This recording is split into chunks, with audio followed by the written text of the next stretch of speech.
Good evening, everybody, and welcome to our Monday, March 25th, 2024 regular council meeting. I can't believe we're starting a council meeting and the sun's still out, and it's not even that early. I'm very excited.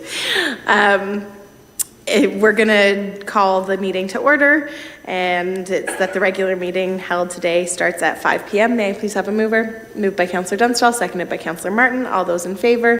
That carries unanimously.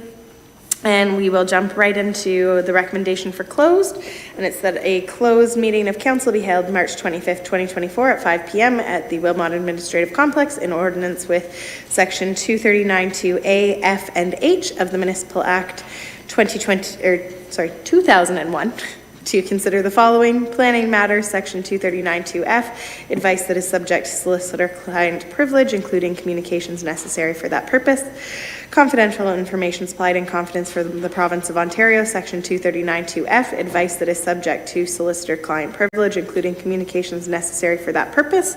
Section 239(2)H, information explicitly supplied in confidence to the municipality or local board by Canada, a province, or a territory, or a crown agency of any item.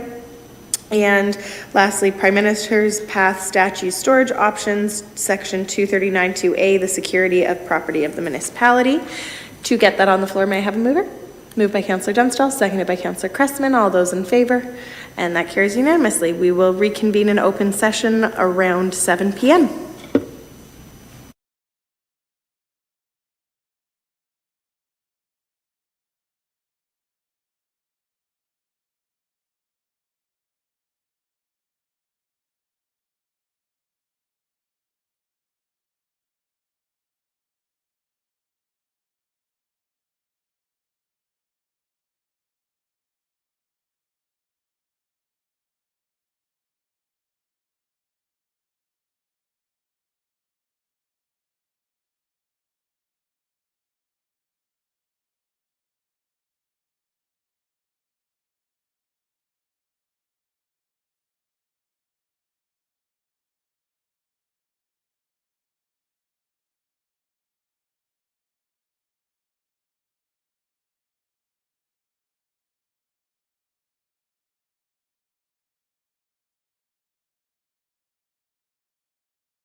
Good evening, everyone, and I'm going to jump right into reconvening into open session. So welcome, for those who weren't here earlier, welcome to our March 25th 7 p.m. open council meeting.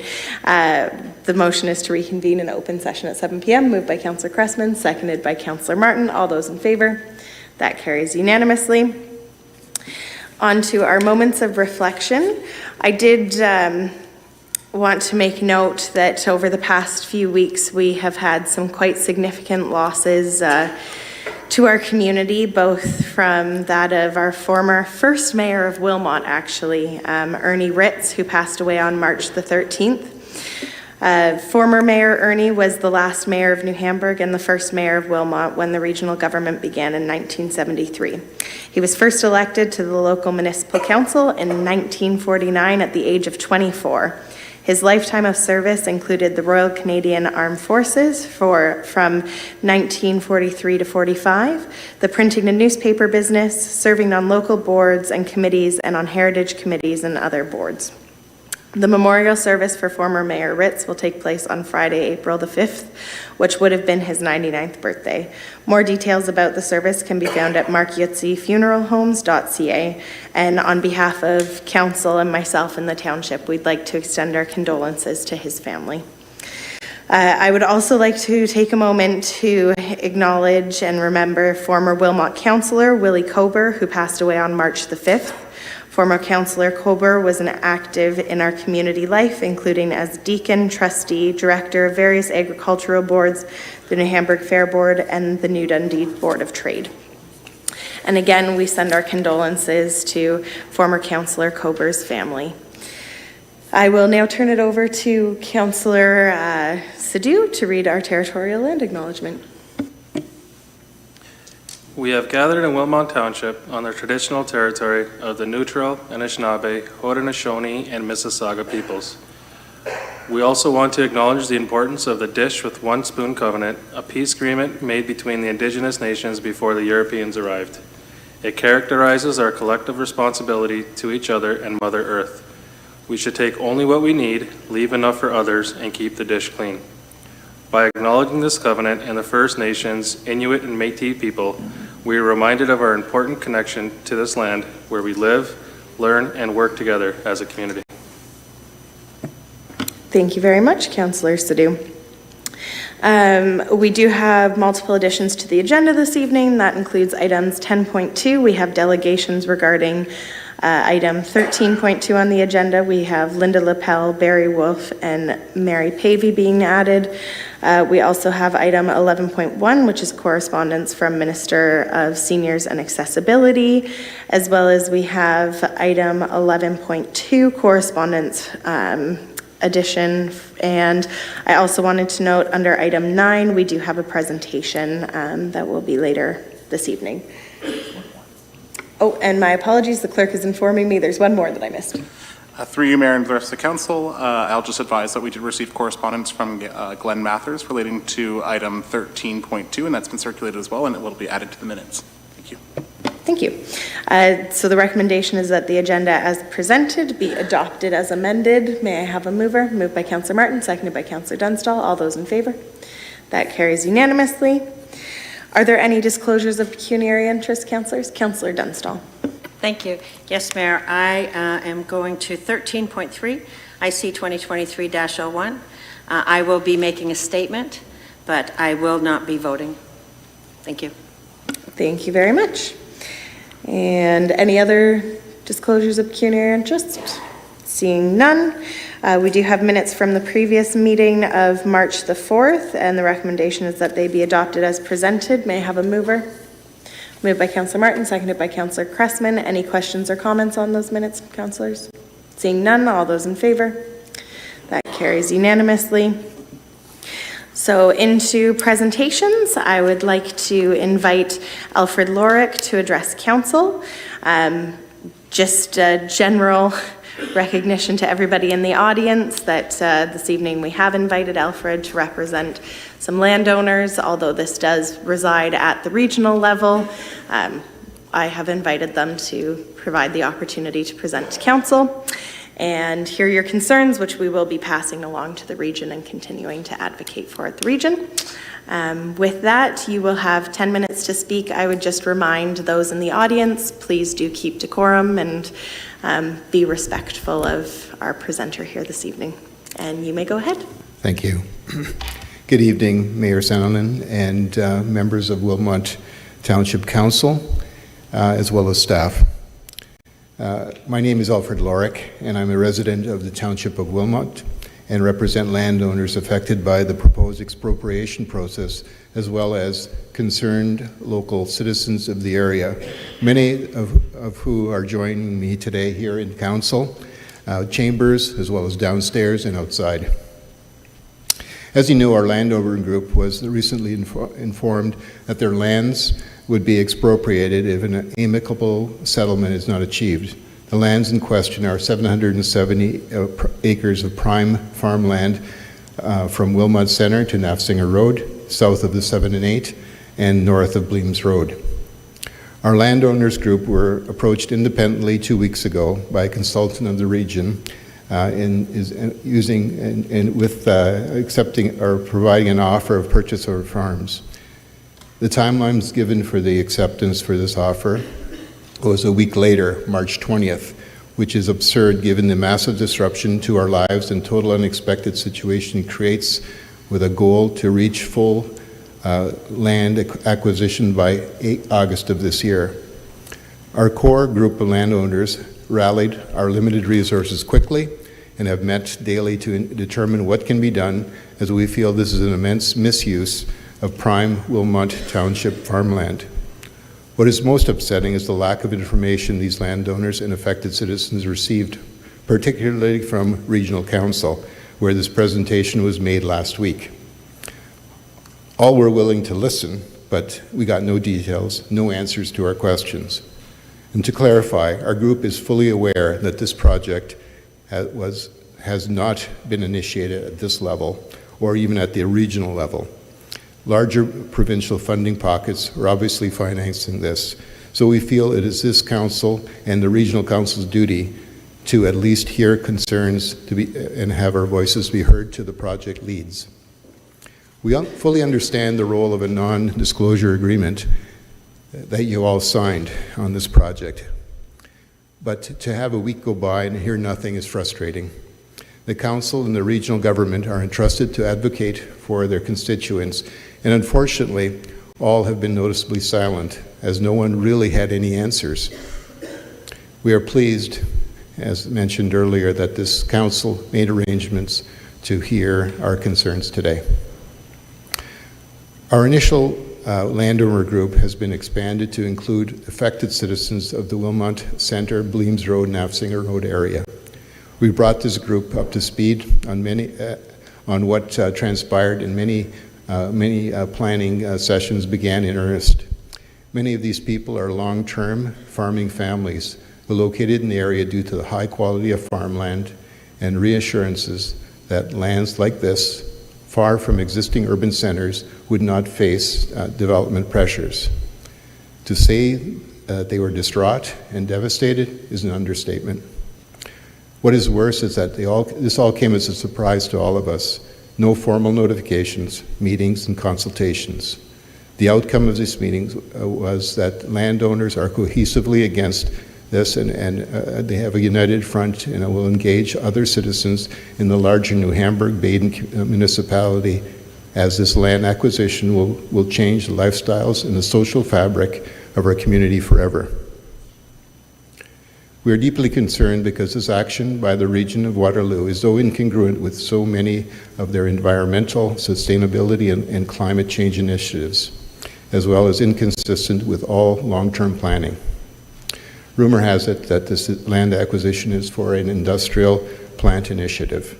Again, no details on what is being contemplated, but the size, scale, and absurd location of this plant could destroy our region's visionary countryside line concept and make it impossible to reach essential greenhouse gas emission reductions to meet our federal, provincial, and regional Paris Accord commitments. There's tremendous concern about the climate change by the vast majority of Canadians who are expecting our governments to step up with solutions, not undertaking initiatives that could make things far worse. We are already losing an unsustainable 300-plus acres of farmland every day, which will be catastrophic unless we quickly change our ways. While there is always strong public support for new economic initiatives that will bring new, well-paying jobs to our communities, there is already considerable concern and confusion about the unusual and unexpected site being chosen by the region for this industrial site. While this council may be thrilled to think that the next Tesla gigafactory could be coming to our municipality, along with the tax base to grow the community, it will, however, come with many negative social side effects. From an elected official perspective, I wouldn't underestimate how many people are horrified about this and the impacts it could bring on our rural township in this distant, challenging location. The vast majority of the public will want to see farmland protected and this factory located in a better site closer to the cities with far less negative impacts. We have a few questions which you may want to ponder and take to your project leaders. Why is this industrial site being built on prime farmland rather than reclaimed aggregate sites? Gray fields, brown fields, or already compromised locations that already abound in the region. Why is this site being located outside the settlement boundaries and so far from the region's major cities, which will make the roadways even busier? Why has there been no public engagement or even discussion about this particular location in all the extensive long-term planning the region has undertaken?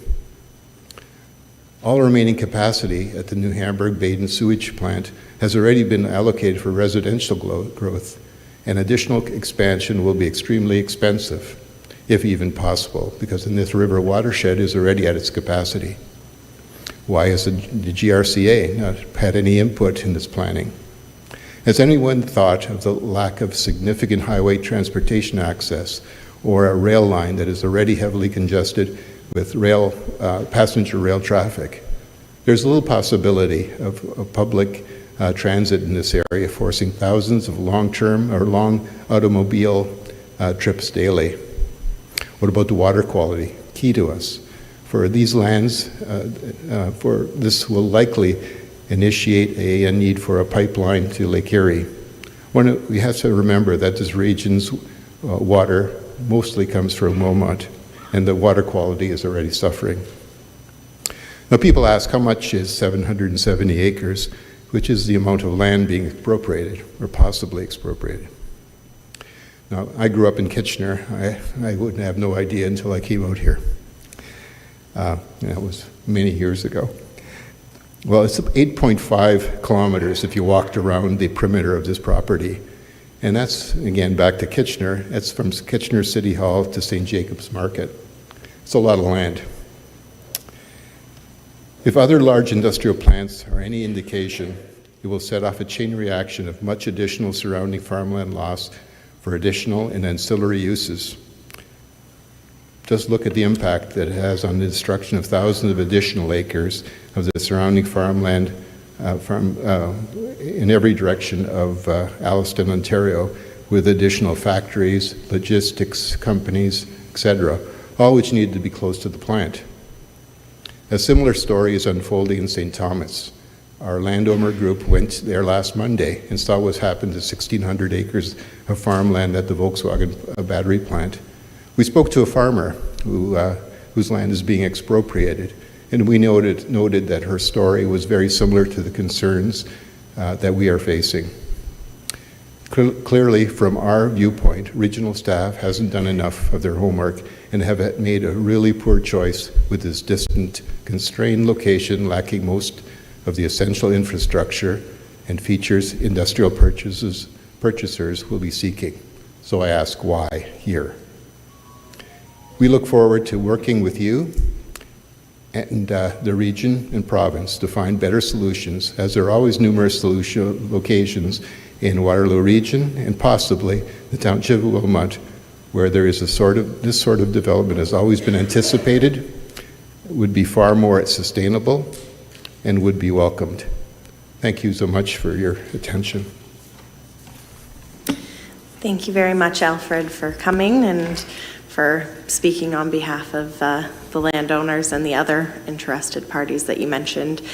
As we did establish, both yourself and I, this is at the regional level, and this evening we just wanted to give you a platform for your concerns to again be heard by us, of which I will take that back in my role as regional councillor, as your representative there, and continue to advocate. And of course, our staff are always happy to help continue in the way that they have and push forward your concerns and ensure they're addressed. Good. Thank you. Thank you very much. On to item number 10, which is delegations.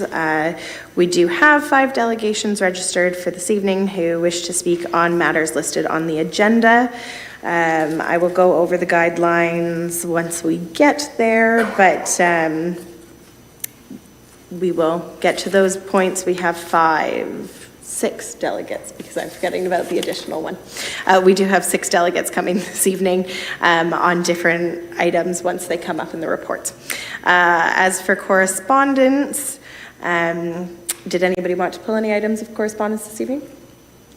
I actually did. I wanted to pull correspondence number 11.1, which is from Minister for Seniors and Accessibility, Raymond Chow, regarding 2024 Ontario Seniors of the Year Awards.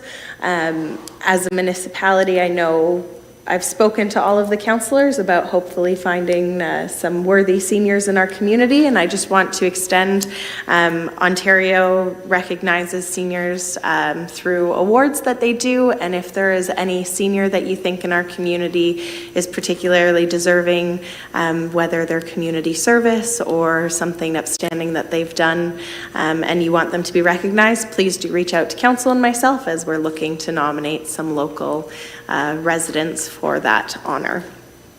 As for consent agenda items, if any member of council wants to remove an item, please indicate so now. Otherwise, we will be voting on all of these at once. Councillor Wilkinson. Through the chair, I would pull item 12.2 just for a couple questions. Very good. Any other items? Same one. Okay. And I was going to pull item 12.1. So on 12.1, we'll do the independent items first, and then we will do the remainder of the agenda as consented. Just before I do that, yes, if some of you do need to get going, that's perfectly fine. You're welcome to leave, although we do have a very exciting agenda for the rest of the evening. I would encourage you to stay, but please, we don't take offense if you do have to trickle out. 12.1, I just had a question of clarification on the committee remunerations. Our treasurer should be joining online. Perfect. Very good to see you, Treasurer Elliott. My question was just under the committee remuneration. I noticed that there's some large discrepancies in dollar amounts. I just wanted to understand if that was based off of number of meetings that people attended, or what dictates why some were remunerated in different amounts.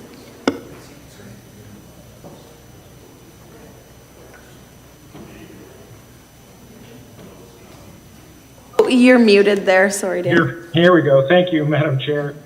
Good evening. The committee members are remunerated on a per meeting basis, as I understand things. The schedule is prepared from the actual compensation records, so from the from the payroll records, and so this is what the members were remunerated for during 2023. The format of this report is slightly different. The minutes called for a statement from the treasurer, and so a statement normally implies some sort of attestation, so that's why I've got a signature at the bottom. This year, you may not have seen that in the past. Okay, thank you very much. Just one moment. Sorry, just asking if we could vote on all of them all at once. So we will go to item 12.2 then. Councillor Wilkinson, and then we'll go to Councillor Cressman after that. Thank you. Through the chair, with regards to the report 12.2 RFP award for the DC charges study. I did have a couple questions, and one item would just be that there's been recent reports on additional funding potentially coming from the province. I think they may have coined it through the Housing Accelerator Fund, but I was curious to Director Okrafka if we have any update on that front, or if there's any relation at all to this study.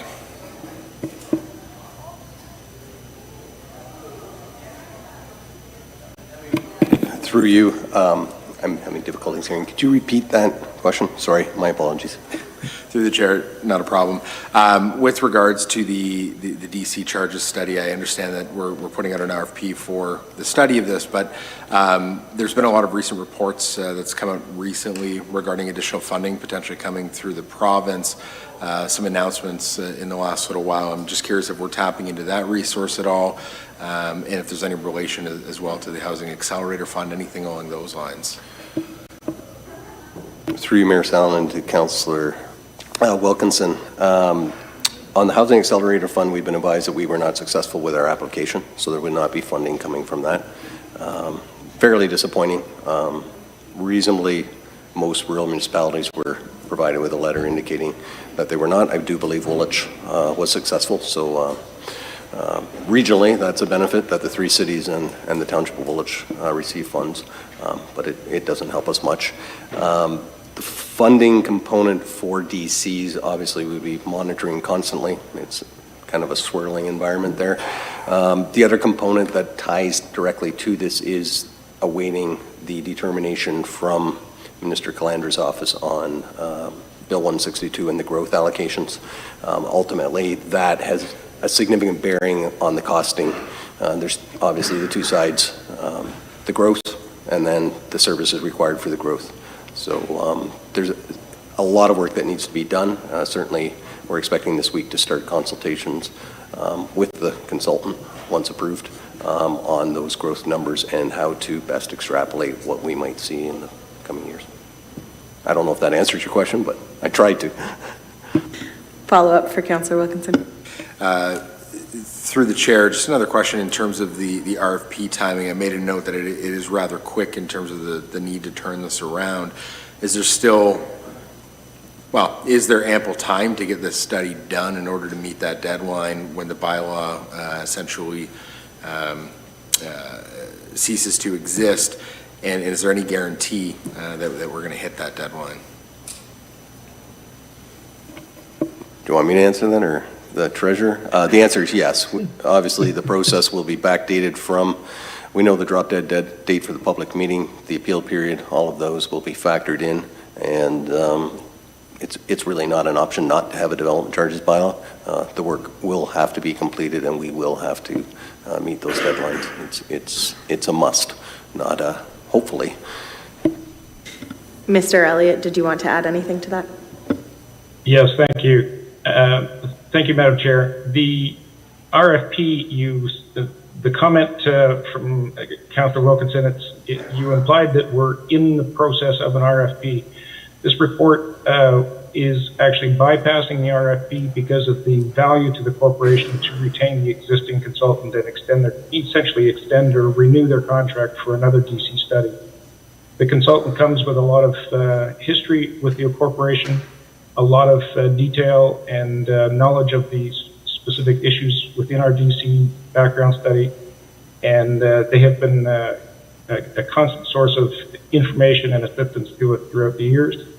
And so we asked them for a quote. Their quote, unfortunately, was just a little higher than the budget, so this report is to top up the budget and then award the contract on a full force basis to the existing or to our consulting firm that's familiar with the issues here at Wilmot.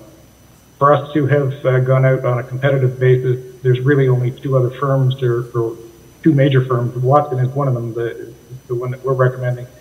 Another one is Hempson Consulting. Those are the 2 big firms. There are other smaller ones that do this type of work, but the price quoted by Watson was right in line with what we expected. They had indexed it a little bit more than I had in the budget.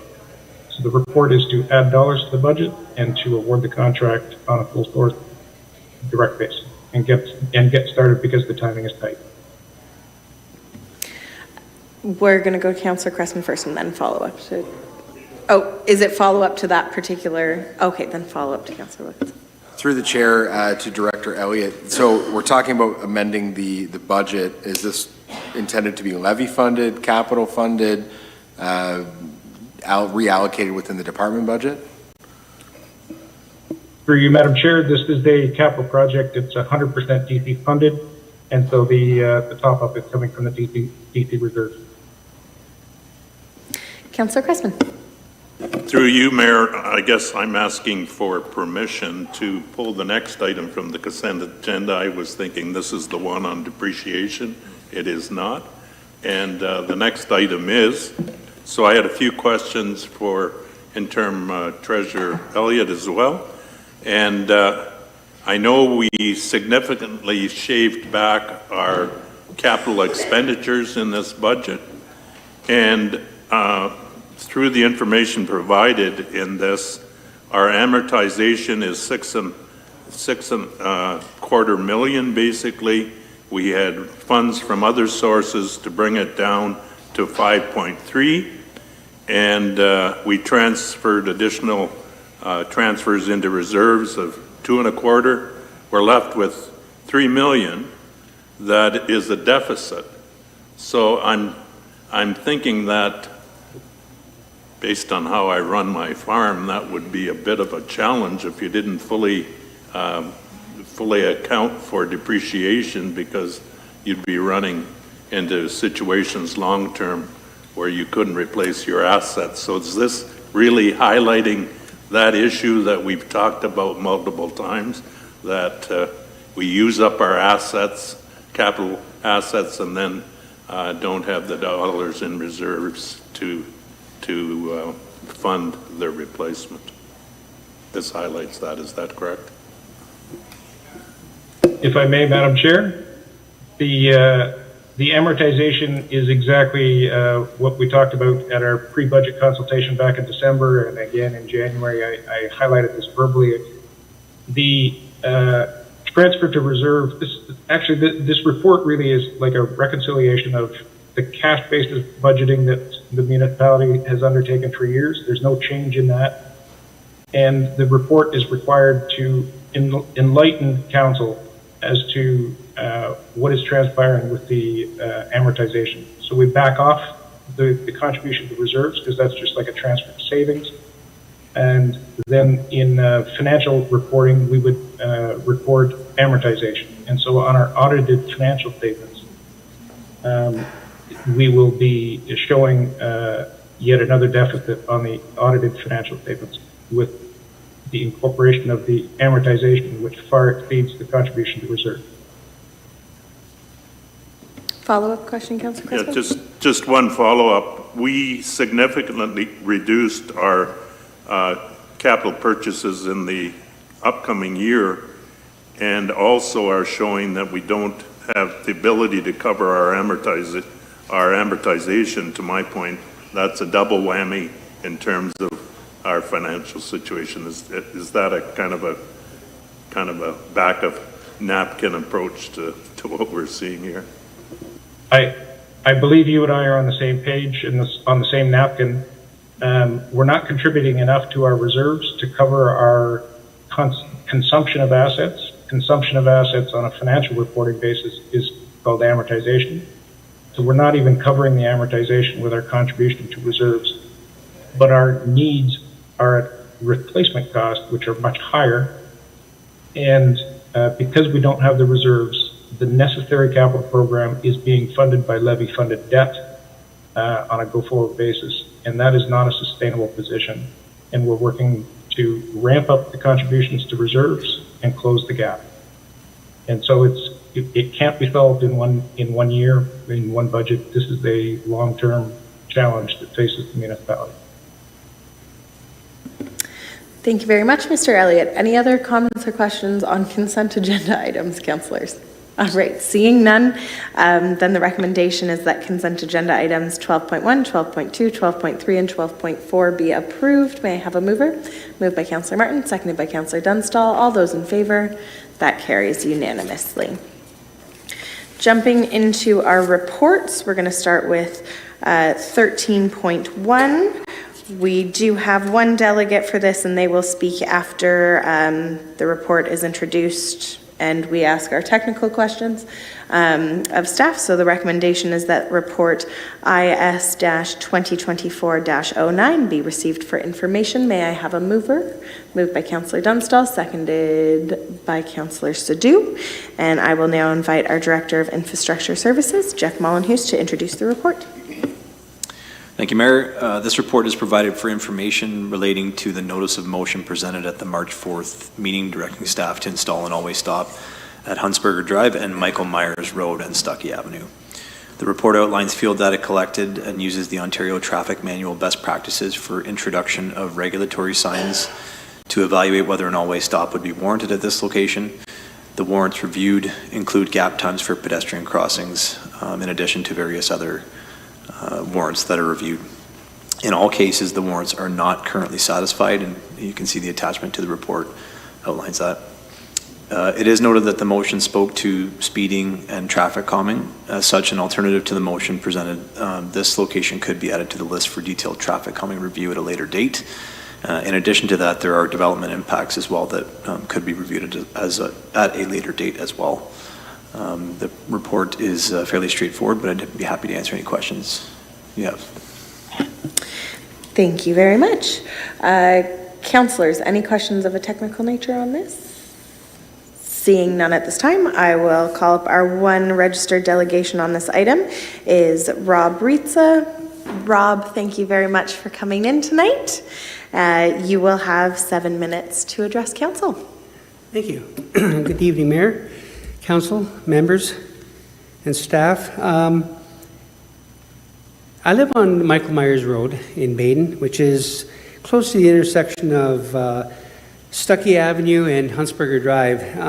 There are a lot of students, adults that cross that intersection every day, whether it's through school or through the summer, going to the playgrounds, whatever. The road is, I shouldn't say very busy, but it is very dangerous in a way that I think I gave staff, or somebody gave staff, a picture of the road.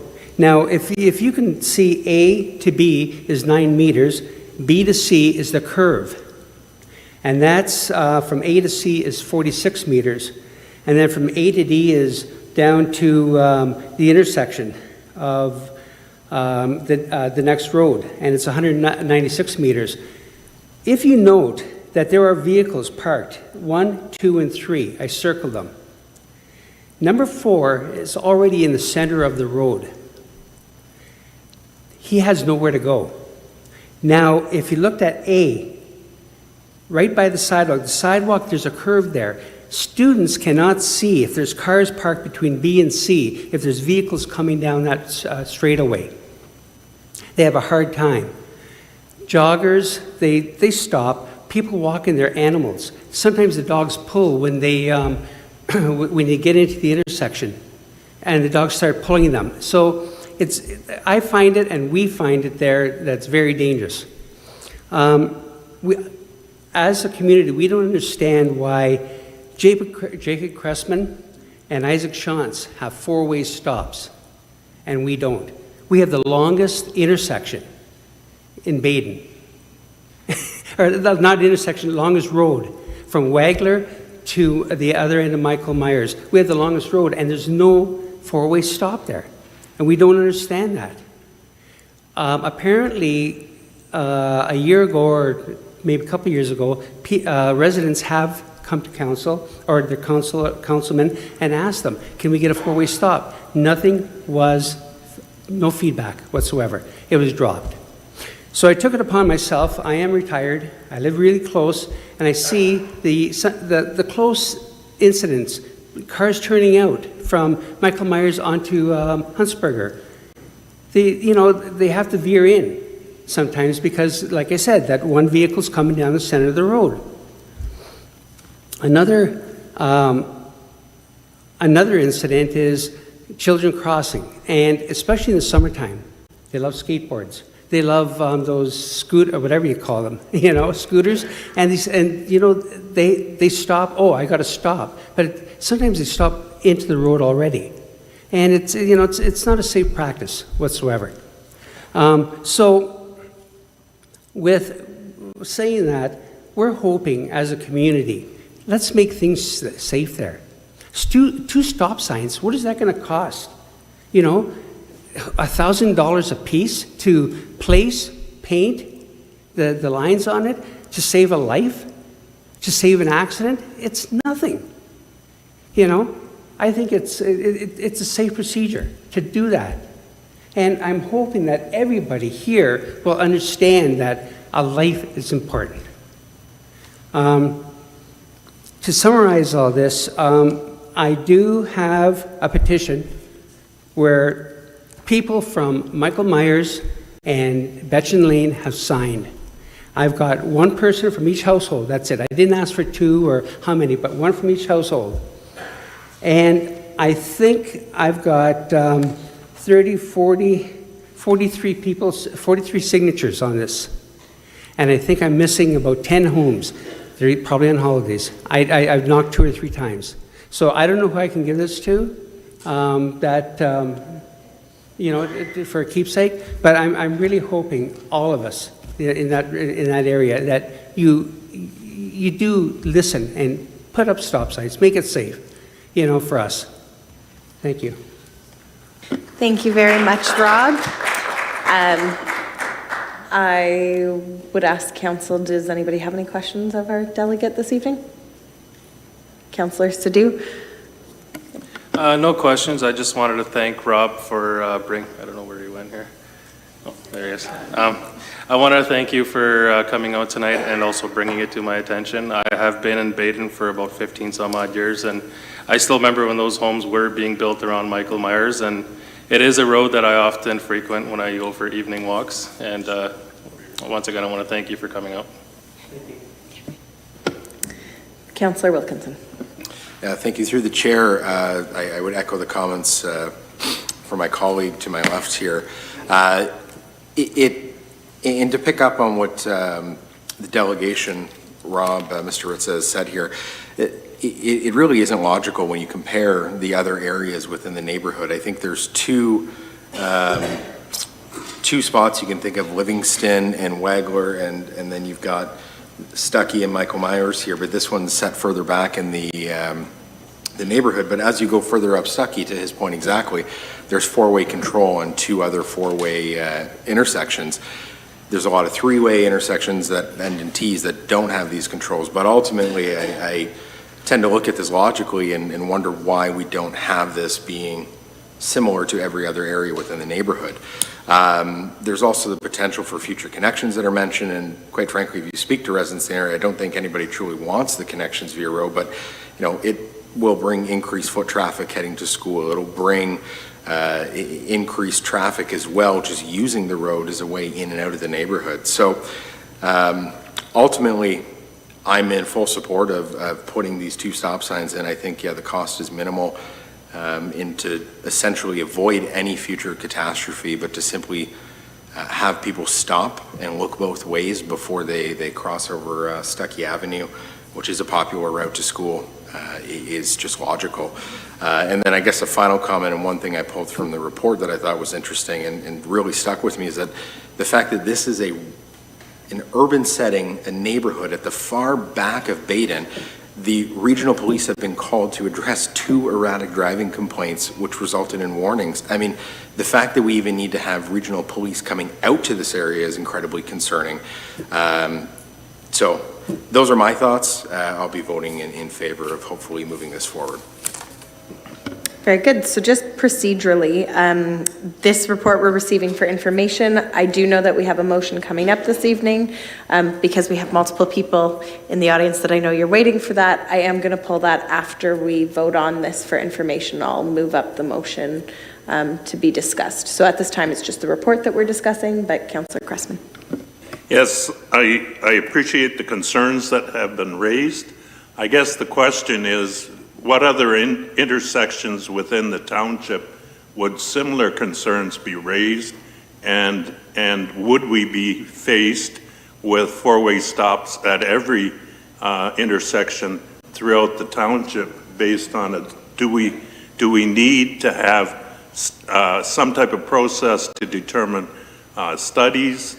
Do we look at the science that is involved in the studies and use that as a basis to determine whether it's warranted or not? I know in my community in New Dundee, yes, kids cross the street. There is opportunity of traffic. So at what stage do you say, well, we should have a four-way stop at every intersection? And where does it start and stop? So I guess I would ask the question of Director Mullenhouse. I hate to put you on the hot seat here. I understand, I'm sympathetic or empathetic, whatever the proper term is, but at the end of the day, how do we look at these standards? Are they evolving standards, or is it, what's your comment? Through you, Mayor. So maybe to answer one of the questions, just in relation to other requests around the township. So I mentioned before that we do have a list of locations that, in general, for traffic issues or traffic complaints that we have, and I can't summarize in total how many we have specific to always stops, and typically traffic issues are complicated. I did hear the talk spoken earlier about speed mitigation and sight lines, and those are not really always stop sort of control type reviews. So it does become sort of a complex issue when you're looking at what the issues are as presented and how you go about resolving them. And so speaking to the report, that's why the recommendation really talks to, or the comment, I guess, within the report speaks to the fact that maybe there are other ways to look at what the issues are. In terms of precedent setting and maybe the volume of requests for always stops or stops in general, stop control in general. From probably a preliminary review, I'm going to say we have 6 to 10 on our list. Those are ones that we know about.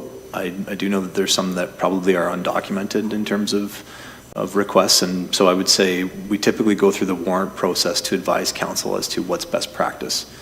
And best practice is for the reason of setting precedents of unwarranted all-way stop controls. Certainly council can decide in whatever manner they desire.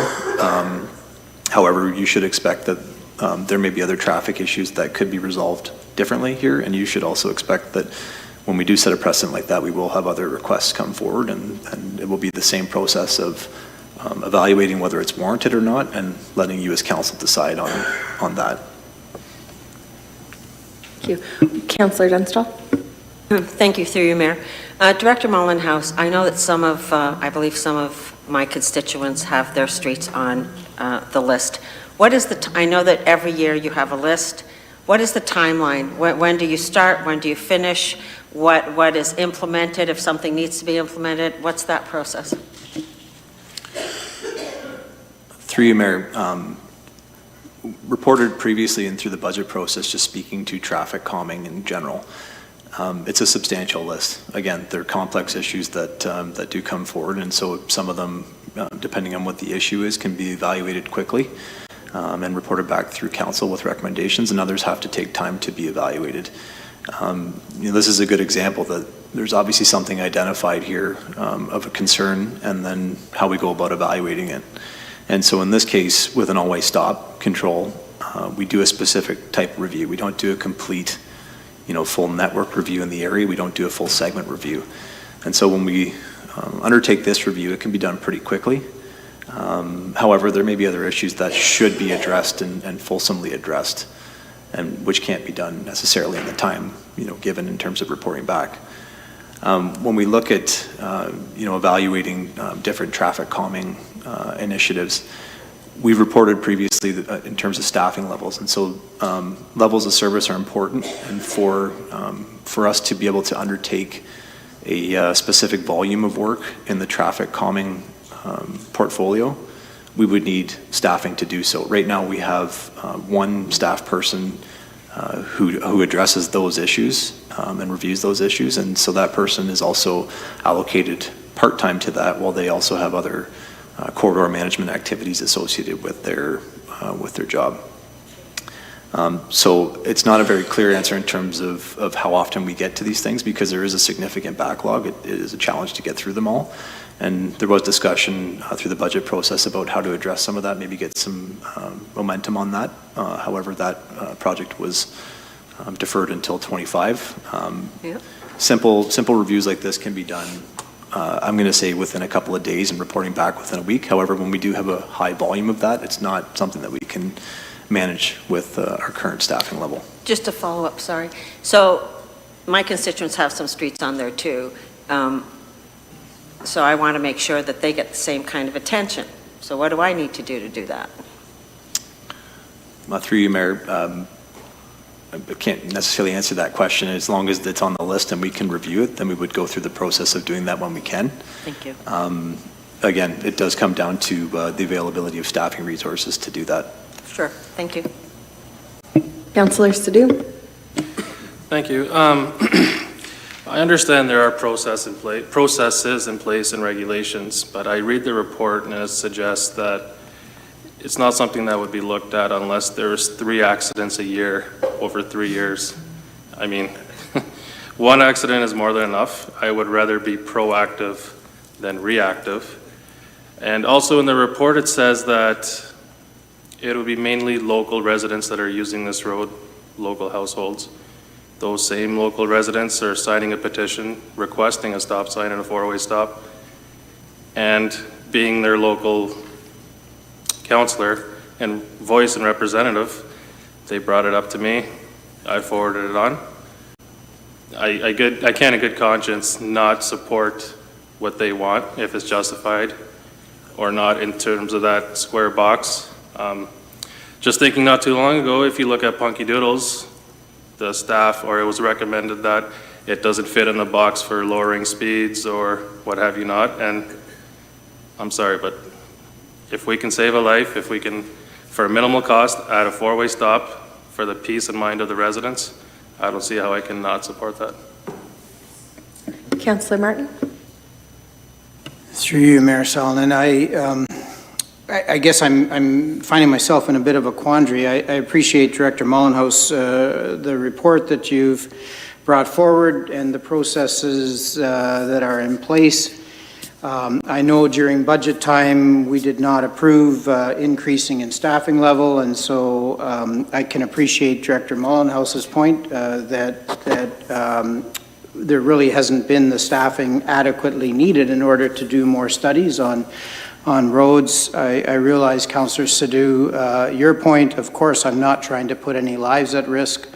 At the same time, I recognize what Councillor Dunstall is saying, that there are roads in New Hamburg that I think about, even my own road, which is a short little street where there are 4 houses behind me to the next stop sign. People accelerate quickly and then quickly brake. And I sometimes am tempted to stand in front of these vehicles just to get them to stop, but I don't want to put my life at risk.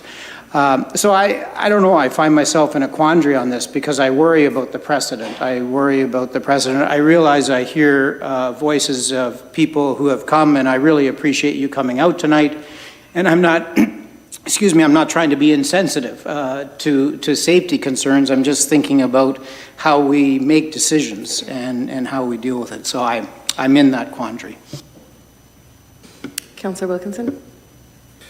Through the chair, I appreciate what my colleagues are saying, but in speaking in favor of this idea, personally, I'm at a point where I'm really not worried about the precedent. I mean, I get that there are systems in place for decision making. However, when I look at simple things like stop signs, it feels to me a little bit like red tape. I mean, we have citizens here asking to get it done. Our residents in general are asking for solutions to everyday problems, and they're relatively inexpensive, quick fixes. And I understand it can open up a can of worms, but quite frankly, if you have a stop sign problem in the Township of Wilmot, call me. I want to hear about it so we can address it. these are things that we need to get done, and in the interest of safety and addressing where our tax dollars are going, I think this is a case in point where we should be looking at it and endorsing it and looking to move forward about it. Let's support the people that pay the taxes and want to see solutions in their neighborhoods. Any other questions or comments on this report, councillors? Okay, so seeing none, just a reminder, this report we're receiving for information. We will get to the actual motion just after this vote. So all those in favor for receiving for information, that carries unanimously. And so now I will be pulling up, if you're following along on your agenda, this is under item, I want to get it right, 15. Yes, this is item number 15 under notices of motion, and we only have one this evening. I'm moving it up on the agenda because Councillor Sadhu had introduced on March 4th at our council meeting, which subsequently this was deferred pending the report we just passed for information. So the motion as presented on the agenda has already been moved by Councillor Sadhu and already seconded by Councillor Wilkinson.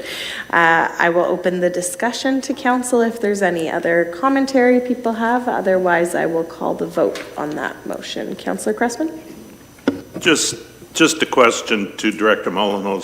I'm sorry I had to vacate to look after my pesky cough. But anyhow, cold season under.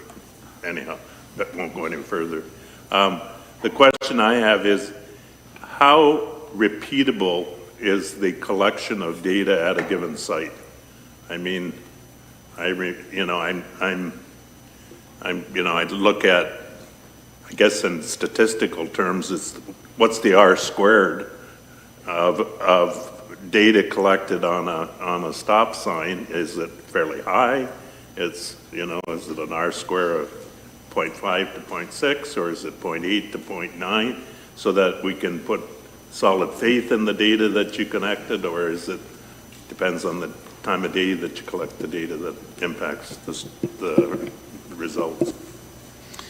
Through you, Mayor, just to give you an idea, so we attended the site twice, and on 2 separate days.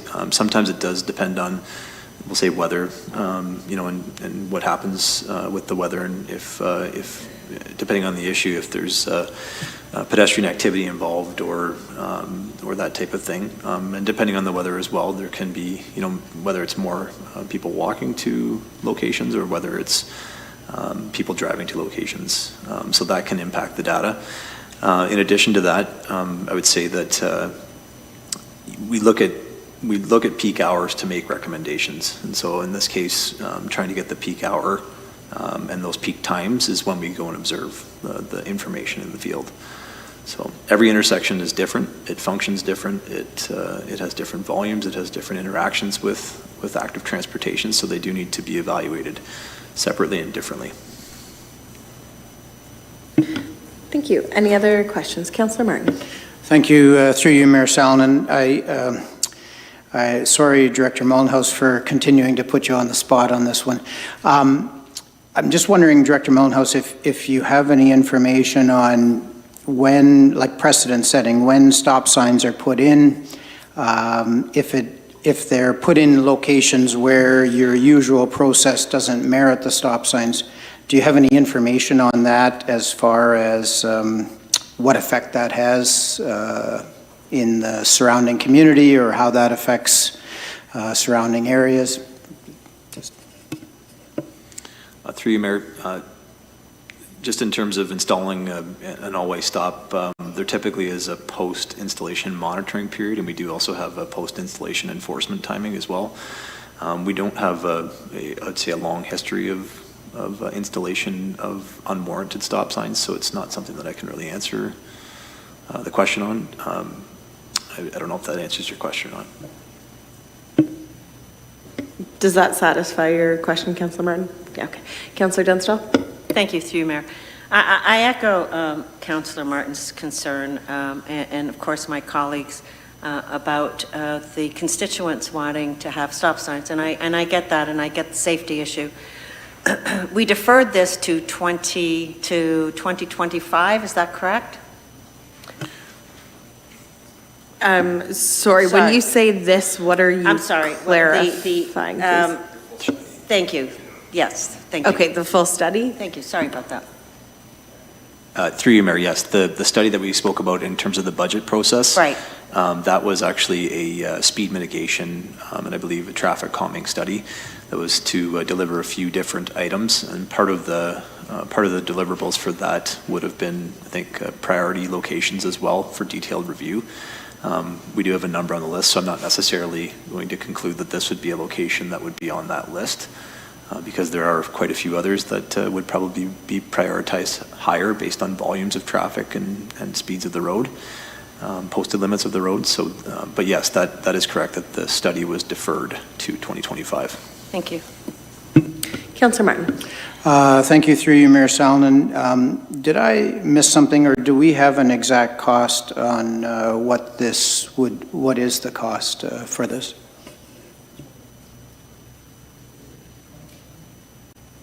I'm just waiting. Director Mollenhuis is just pulling it up to make sure it's quoted accurately.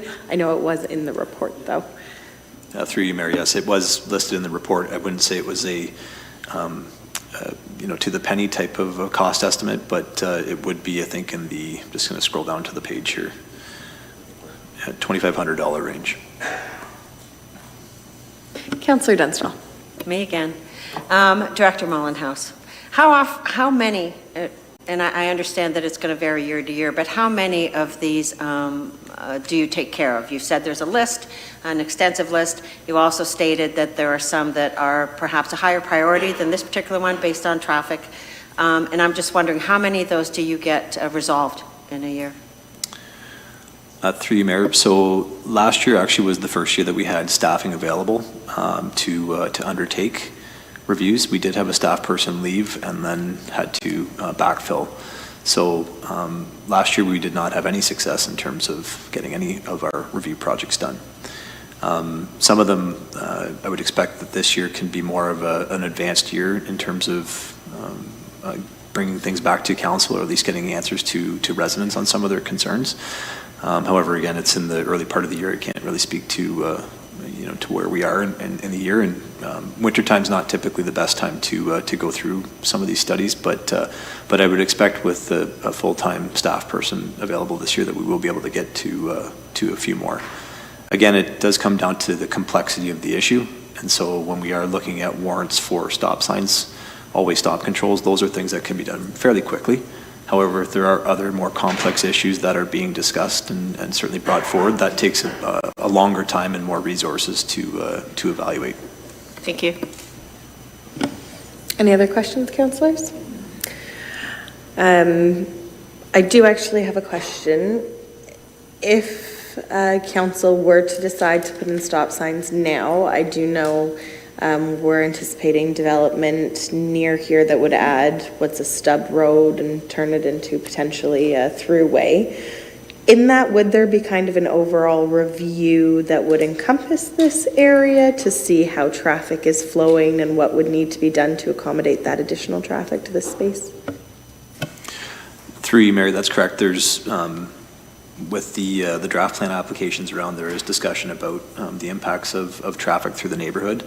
There are a few roads that you should expect that there will be additional traffic as a result of their connection to some of those surrounding areas, and considering that there is a school site in that proximity, vehicle traffic is one thing, but then pedestrian traffic as well should be something of consideration. So yes, those are currently being discussed at the staff level, and how to go about addressing some of those items and the potential to address those future development impacts. Thank you. Any other questions at this time, councillors? Okay, seeing none, I will call the vote. All those in favor? All those opposed? And that carries. And now we will go back to our regularly scheduled agenda. We are on to item 13.2, and that is report. The recommendation is that report CAO 2024-04 regarding additional information relating to option 2 outlined in CAO report 2024-03 be received as information, and further that council directs staff to proceed with option number We will insert whatever option number that is, or if we come up with an alternative, as outlined in CAO Report 2024-03. So to get this on the floor, may I please have a mover? Moved by Councillor Martin, seconded by Councillor Wilkinson. And I will turn it over to CAO Chambers, and noting we do have some delegates for this as well. So CAO Chambers will introduce, we'll ask technical questions, then delegations will come after that. CAO Chambers. Thank you, and through you, Mayor, I do hope my voice holds out because I've also been bitten by the cold bug this evening. Council passed a motion on January 15th directing staff to report back on actions taken since the First Peoples Group report was presented and to present options for next steps for the Prime Minister's Path project, including information about a potential referendum. And as a result of that direction, staff presented a report to Council on February 26th, which outlined 3 options for Council's consideration in determining those next steps. Option 1 was to maintain the current direction and create a working group comprised of a balanced representation of individuals and communities in Wilmot, and that was the recommendation that was contained within the First Peoples Group report. This option discussed how federal funding could be used to hire a consultant to develop terms of reference for the working group, as well as advise on best practices for selecting such working groups and to provide advice to the working group in their work. Option number 2 was to engage further on the Prime Minister's Path project to assess community support for establishing the working group or to explore alternative approaches for citizen engagement and decision making. And this also involved hiring a consultant to do some additional engagement with the community, either to determine whether there's support for continuing with the working group or to explore some alternative approaches for citizen engagement. And then the third option at the direction of Council was to investigate conducting a referendum on the matter. So staff recommended within that report that option 1 to establish the working group be maintained, because this was the recommendation that was actually arrived at through community consultation. The report included a suggested timelining and a recommended staging of that engagement following this township strategic planning process.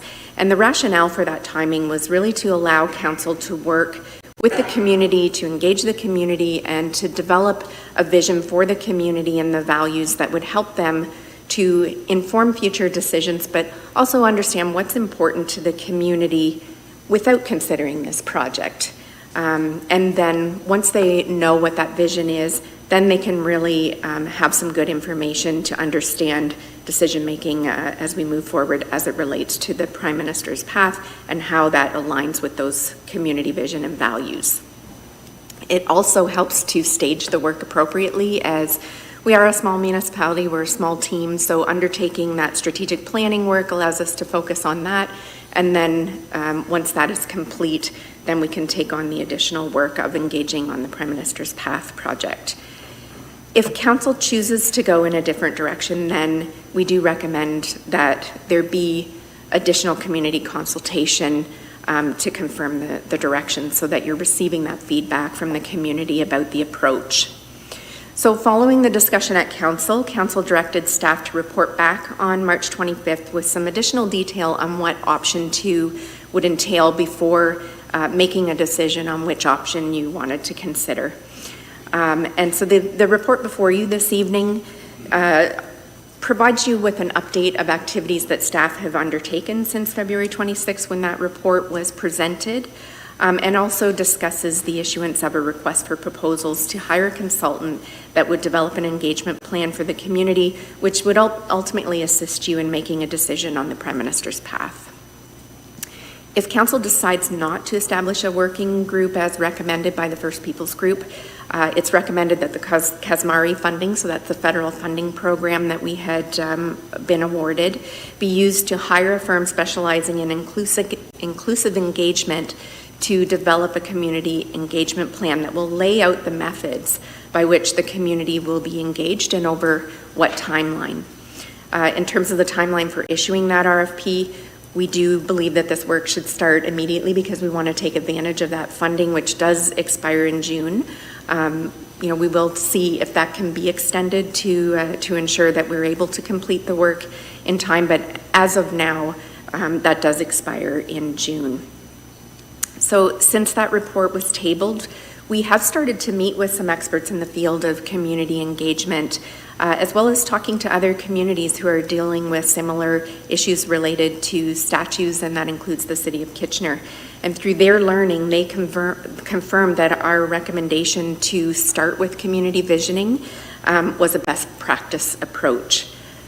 Additional meetings have been scheduled later this week. Ms. Kell and I will be meeting with a couple of more consultants and experts as we continue to learn and gather information about best practices for inclusive community conversations.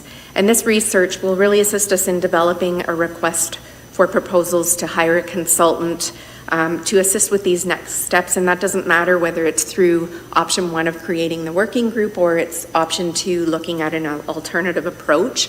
The learning that we're doing right now is very valuable in developing some knowledge and best practices on how to engage the community on these issues. In terms of additional actions, we have hired our strategic planning consultant, so Linton Consulting has been awarded that work, and they've started meeting with staff and council, and we'll be holding some community town halls and focus group sessions starting in April. And just as a reminder, if council does choose not to proceed with the working group, this would be a reconsideration of the previous decision of council and would require a 2/3 vote of council to overturn.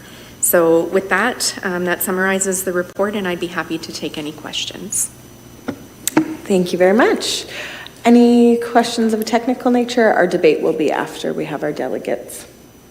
Okay. Oh, Councillor Cressman? Just so I'm, excuse me, through you, Mayor, just so I'm clear, we could establish a working group under option 2 and hire the consultant. The consultant that we hired could help establish or set the parameters for that working group. So I think the general feeling is that there is some benefit to distance ourselves from First People Group and some of the negative connotations, but some of the concepts that they presented make sense in a working group, and maybe having council step back from being directly involved in appointing that working group and having others identify how to do it would be very beneficial. So is that kind of what you're thinking? Through you, Mayor, just to affirm, the working group would be option 1. So that would create the working group, and we could hire a consultant to help us develop the terms of reference for that working group, and they could work with the working group to help the working group develop engagement plans. Option 2, if you decide not to proceed with the working group, then that puts council in the seat in determining with the consultant what engagement plan that you want to develop. Councillor Martin. Through you, Mayor Salonen, I guess maybe one point and one question. I don't have the same concern that maybe some of the other councillors do about removing ourselves from the previous consulting group, First Peoples Group. So I don't have that same concern. And then secondly, in terms of the technical part, the process, how will we make this decision? Will we be having a vote, like how will we declare option 1, option 2, option 3? Could we just have a reminder on that, or? Yes, so that will be this evening in terms of our debate. If, like with other motions, if somebody wants to bring forward a suggestion, and then we'd be deciding. I believe, clerk, correct me if I'm wrong, but would it be an amendment? So it would be an amendment to the motion. So it would be voted on, and then we'd have to vote to pass the whole thing. If that makes sense for everybody procedurally. Very good. Any other questions or comments at this time for CAO Chambers? Councillor Wilkinson. Through the chair, for the sake of clarity and just sort of understanding again, option one establishes a working group. If a working group is established, what you're suggesting is through option one, council is unable to then further determine sort of what the future engagement process would look like post forming of that working group. Is that accurate? Through you, Mayor, I think the consultant could actually work with the working group and council to develop a mandate for the working group and really set out what council is tasking that working group to do. So I would suggest that there would be, a reporting back on the findings as the engagement occurs, so that council is aware of what the working group is doing. But it does create that separation that you are essentially tasking the working group with developing an engagement plan and deciding and making recommendations as to how we move forward in terms of any activities related to this project. So they could be looking at things like learning opportunities for the community and that sort of thing, and really developing a plan that will assist council in making the decisions at the end of the day. So that is what I believe the First Peoples Group envisioned, but it was really just the recommendation to create the working group without a lot of detail or context on what that working group does. And so I would suggest that we need some expertise to assist us in developing out the framework and the working plan for that working group, so that, council's giving some clear direction to them about what you're asking them to do. And that's what we'd be looking to engage a consultant to do. If you decide not to move forward with a working group, then I would suggest that you're just engaging a consultant who has expertise in developing engagement plans. And we're having some really good conversations with experts in this field who have some really great ideas about how to foster community conversations around these types of issues. But you would be the decision maker as council around those engagement plans. So I think the difference is you're tasking the working group to do that work on option number one, but on option number two, you're taking it on yourself and working with a consultant to do that directly. Councilor Wilkinson. Through the chair, as a follow-up, thank you for clarifying. I guess a follow-up to this would be is that it's conceivable we could overturn or reconsider the past council's motion and potentially come up with some sort of an agreed-upon hybrid that would allow us to sort of help vision or work with a group to set terms of reference in a working group, and then help suggest what could be future engagement, and I mean, we'll hear from a delegation this evening, but this is where this idea is sort of coming from. But it's conceivable that we could potentially hybrid option 1 and 2. Is that accurate from your end? If we were to overturn or reconsider, option 1? I don't think so. I'm just not entirely sure what the councillor is asking through you, Mayor. I think, the options before you is you work and establish a working group or you don't. So, I think it's within council's purview in hiring a consultant to provide you some advice on what the scope and mandate of that working group could be. So I would suggest it's a yes or a no in terms of a working group. I'm not really sure I understand what a hybrid would look like there. Through the chair, we'll come back to this. Yeah. Thank you. Any other questions at this time, councillors? Okay, seeing none. Like I said, we do have, I believe, 5 delegations registered on this item. Each delegate will be given 7 minutes to speak, and I believe you've all been here, so you know the rules. I would just ask that you respect council, myself, and staff, of course, and that those in the gallery also respect those who are here to speak. And I will call on our first registered delegate, and that would be Andrew Kipp. Andrew, thanks for coming in tonight, and you will have 7 minutes. Hello once again. Like a bad cough, I'm back. Timely jokes, who doesn't love them? Thank you once again, Mayor, for allowing me to speak and be before you this evening. Hello again to council, to members of the corporate staff, to fellow delegates, whichever ones you are, and to anyone else who happens to be watching online. As we are currently discussing how to move forward with the plans for the Path of Prime Minister's project, I took some time and I read through all of the report put together by the First Peoples group. It covers a lot of the things I believe we've all come to understand with the scope of this project. It's complicated, it's messy, and it's divisive. Furthermore, this project is big. We stand in Wilmot Township at the center of a national discussion. We didn't intend to, I don't think, but here we are.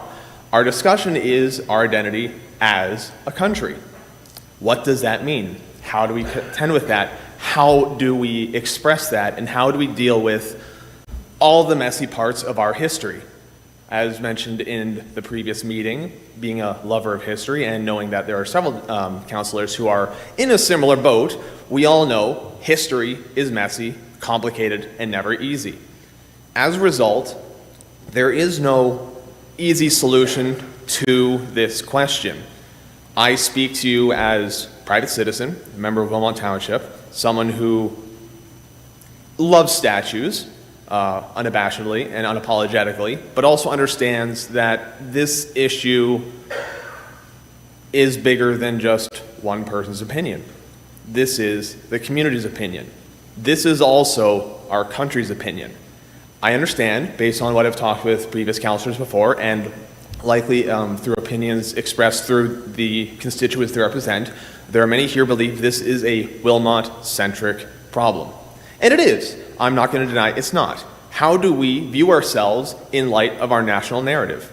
This is an important question. But this also goes beyond just the borders of Wilmot. Of course, there is region of Waterloo. There are many people from Waterloo who work there, live there, come here on a regular basis. The report stipulated there are many people who used to be members of Wilmot Township, have since moved outside of the township, and still hold this as an incredibly integral part of their life. There are people from outside of our region who consider Wilmot Township important. And as a result, all of this, every unfortunately large, complicated, messy component of this needs to be taken into consideration. I urge council to consider taking option 1. I understand and I am sympathetic with some of the concerns levied about the first report and how it was disseminated to the public at large.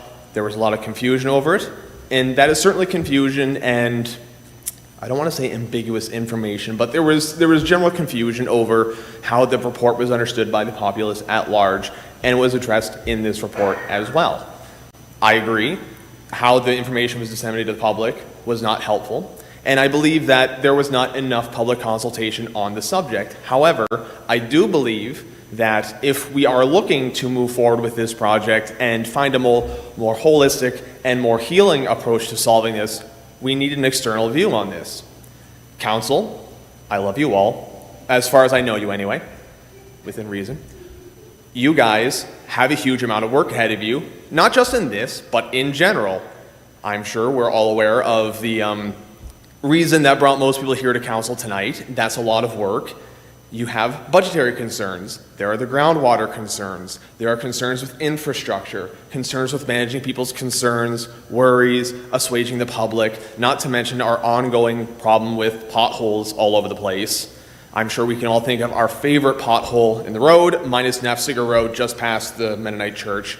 I'm sure we all have stories of pothole encounters. Yeah. But that being said, with all this considered, this project is a tremendous amount of work. Constituents want their voice heard with this project. They should be heard. The political system, democracy as we know it, is founded on the idea that everyone participates in the democratic process. Yes, they need to be heard, even if I disagree with them most of the time. But at the same time, you have all this work ahead of you. It would not be remiss or what's the word here? I love having a huge vocabulary and not remembering any of it. It would not be shirking responsibilities to say this task is very large and requires someone else to manage the bulk of the work.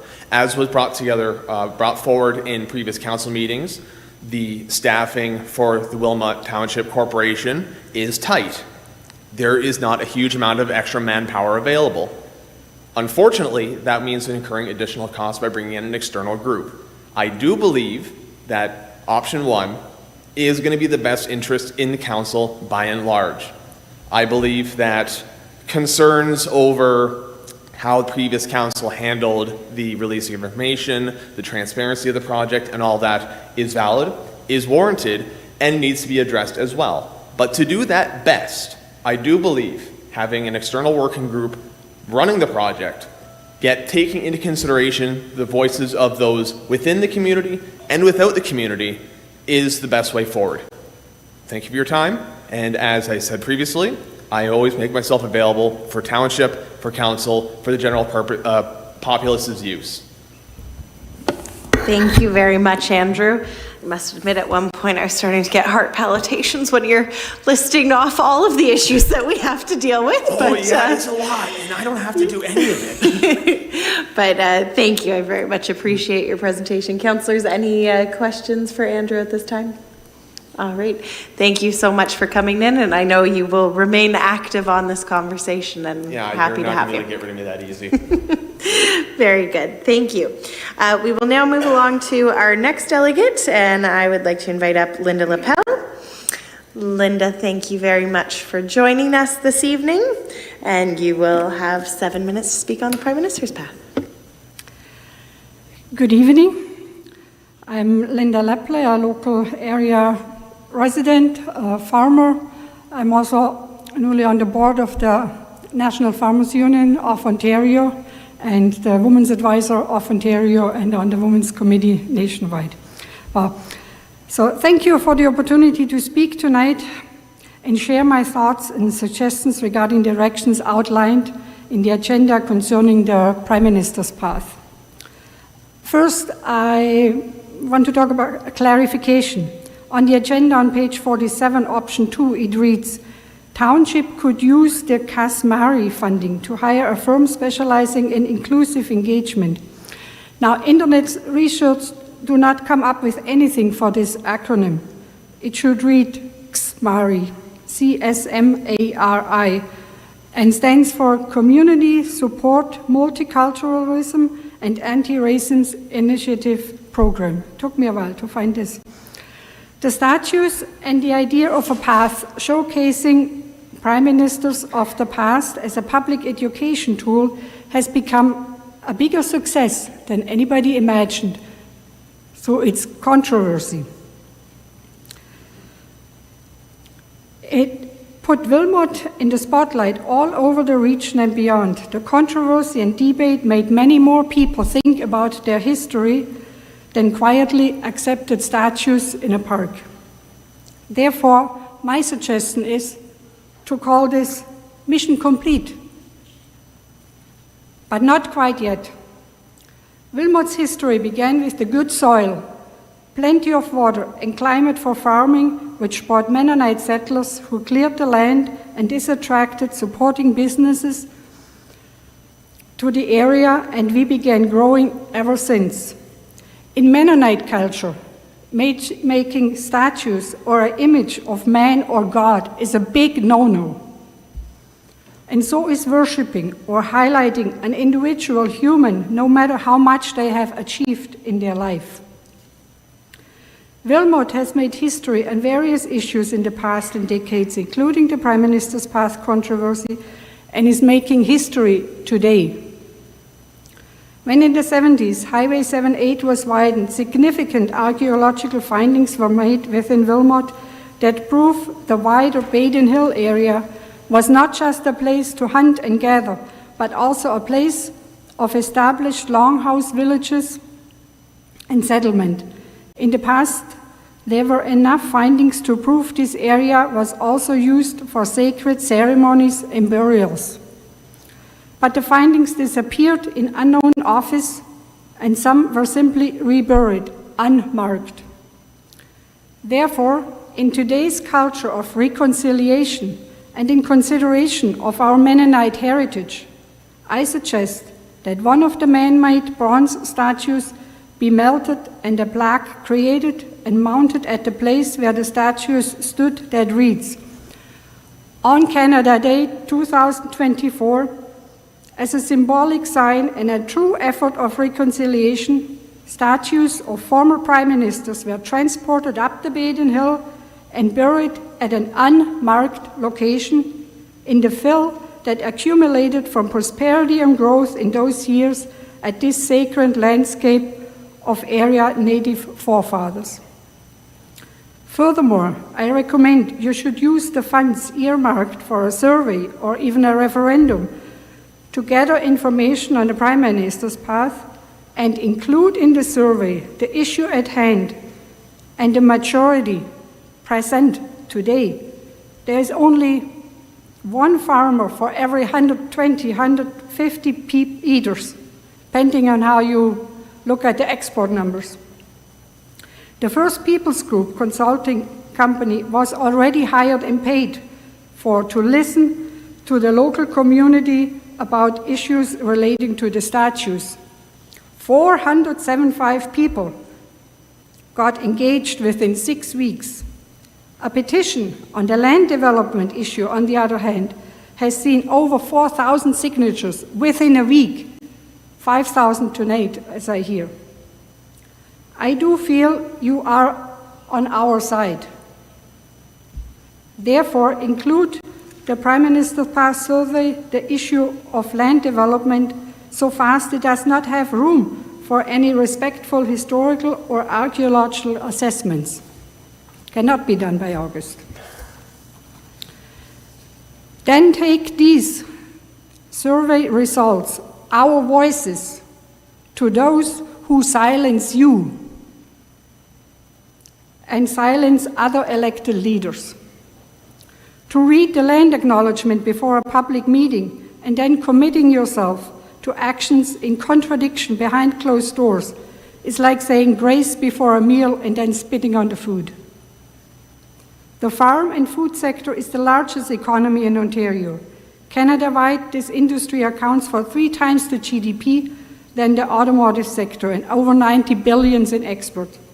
Good soil is the base of the agriculture industry and farmers' fields are the factory floors. There is no need for further development of this land. First settlers have done this development with their bare hands. What is proposed with this new development of land is nothing but destruction. Linda, I'm sorry, I just want to keep you on track that we're speaking on this agenda item on Yes. Prime Minister's path. Yes. Please. I support art and culture and people having leisure time to walk on paths with statues and other educational tools. But with more and more of the best farmland destroyed, do not expect there will always be a farmer out there somewhere in the world to feed you. Thank you. Thank you very much, Linda, for coming in. And councillors, any questions for Linda? Okay, seeing none, thank you very much, Linda. And Excuse me. I'm sorry, Councillor Martin. Through you, Mayor Salonen, I have a point of order. I realize that the land issue from a previous agenda item is very important, but people applauding at this point for this topic of the Prime Minister's path on a different topic, I just can't accept it. And so we're on the topic of the Prime Minister's path. Thank you, Councillor. I would, of course, echo that, and that's where I was trying to gently go, but I do appreciate you reiterating that. Thank you. We now have our next delegate, Mr. Barry Wolf. Barry, thank you for joining us, and you will also have 7 minutes. Good evening, Mayor, councilors, staff, fellow citizens. You got my 16-page report. In the last 20 minutes, I've decided to dump 99% of it. You're welcome. On April 24th, 2016, a previous Wilmot Township Council unanimously passed a resolution which now we know as the Prime Minister's Path, or I am trying to change the name to be Wilmot's Walk Through History. That resolution was passed. In the absence of the educational component being implemented, it was natural that it become an easy target when the circumstances of history used it as an easy target, and it was subject to paint and demonstrations and things. Council recognized that previous council recognized that there was an issue, and they needed to transform the process of decision-making. That's what we're here to discuss tonight. Options 1, 2, 3, and my option 4 for the process of decision-making. They recognized there was a need for transforming community engagement and consultation processes in Wilmot Township. There needed to be greater openness, accountability, and citizen participation in the decision-making. That's in the resolution standing on the table, as you know. Being the people's representative, as has been said, is not easy, and you're subject to a lot of criticism, and sometimes you are the target of blame for which you are not responsible and not accountable. You heard from one earlier this evening, the example of the silence being imposed on you about the expropriation of farms to create large parcel for development by no one knows who, for no known purpose, with no known implications. Barry, I will just remind you, Prime Minister's Path. There seems to be a need, okay, I accept your, there needs to be a process for dealing with these intensely emotional issues. This is not deciding to grade a gravel road. This is one of those very rare events that requires a special way of decision-making. And I would suggest to you that the First Peoples Report recommendation directs us in an appropriate process. It identifies that we have to have a balanced representation of the individuals and communities within Wilmot Township. It must be bottom-up, not top-down. And I would suggest to you that option 1 is top-down. Option 2 is top-down. We have to have change from the bottom and the middle, not from the top down. Otherwise, you're going to get a lot of blame, which you previous council did. That's why you're here, because they got the boot. It recommended that we create a working group composed of those representative individuals and communities tasked with discussing and suggesting plans to council that are centered on community cohesion and healing and describe the next steps towards the goal, in this case the goal being solving the problem of the Wilmot's walk through history, if you will. The working group would submit a plan describing the steps of how to transform community engagement and consultation and how to encourage greater openness and accountability. The CAO's report submitted to Council on February 26th, excellent content. Thank you, Sharon. Congratulations. Excellent job. Option 1 and 2, I believe, together will do the job. Option 1 separately, it leaves out part. Option 2 leaves out part. If we combine option 1 and 2 together, you are going to be able to, from option 1, creates a working group process to help determine a path forward for the Prime Minister's Path. I call it Wilmot's Walk Through History. Option 2 addresses the fundamental consultation problem, which was the cause of all of the bad decision-making, in my opinion, in the first place. It addresses the consultation problem by including in its title, quoting you directly, CAO, explore alternative approaches for citizen engagement and decision-making. Both tasks must be addressed. The public consultation and decision-making processes, as well as the Prime Minister's Path project. Not one, not the other, both. You have my recommendation, and the way I have put it together is by consolidating the title submitted by the CAO from both options to read as you see on the screen. To create a working group comprised of a balanced representation of the individuals and communities within Wilmot Township, from option 1. To explore alternative approaches for citizen engagement and decision-making, option 2, title. And engage further on the Prime Minister's Path project, again, from option 2. It's a hybrid. It takes the best of the both and puts them together.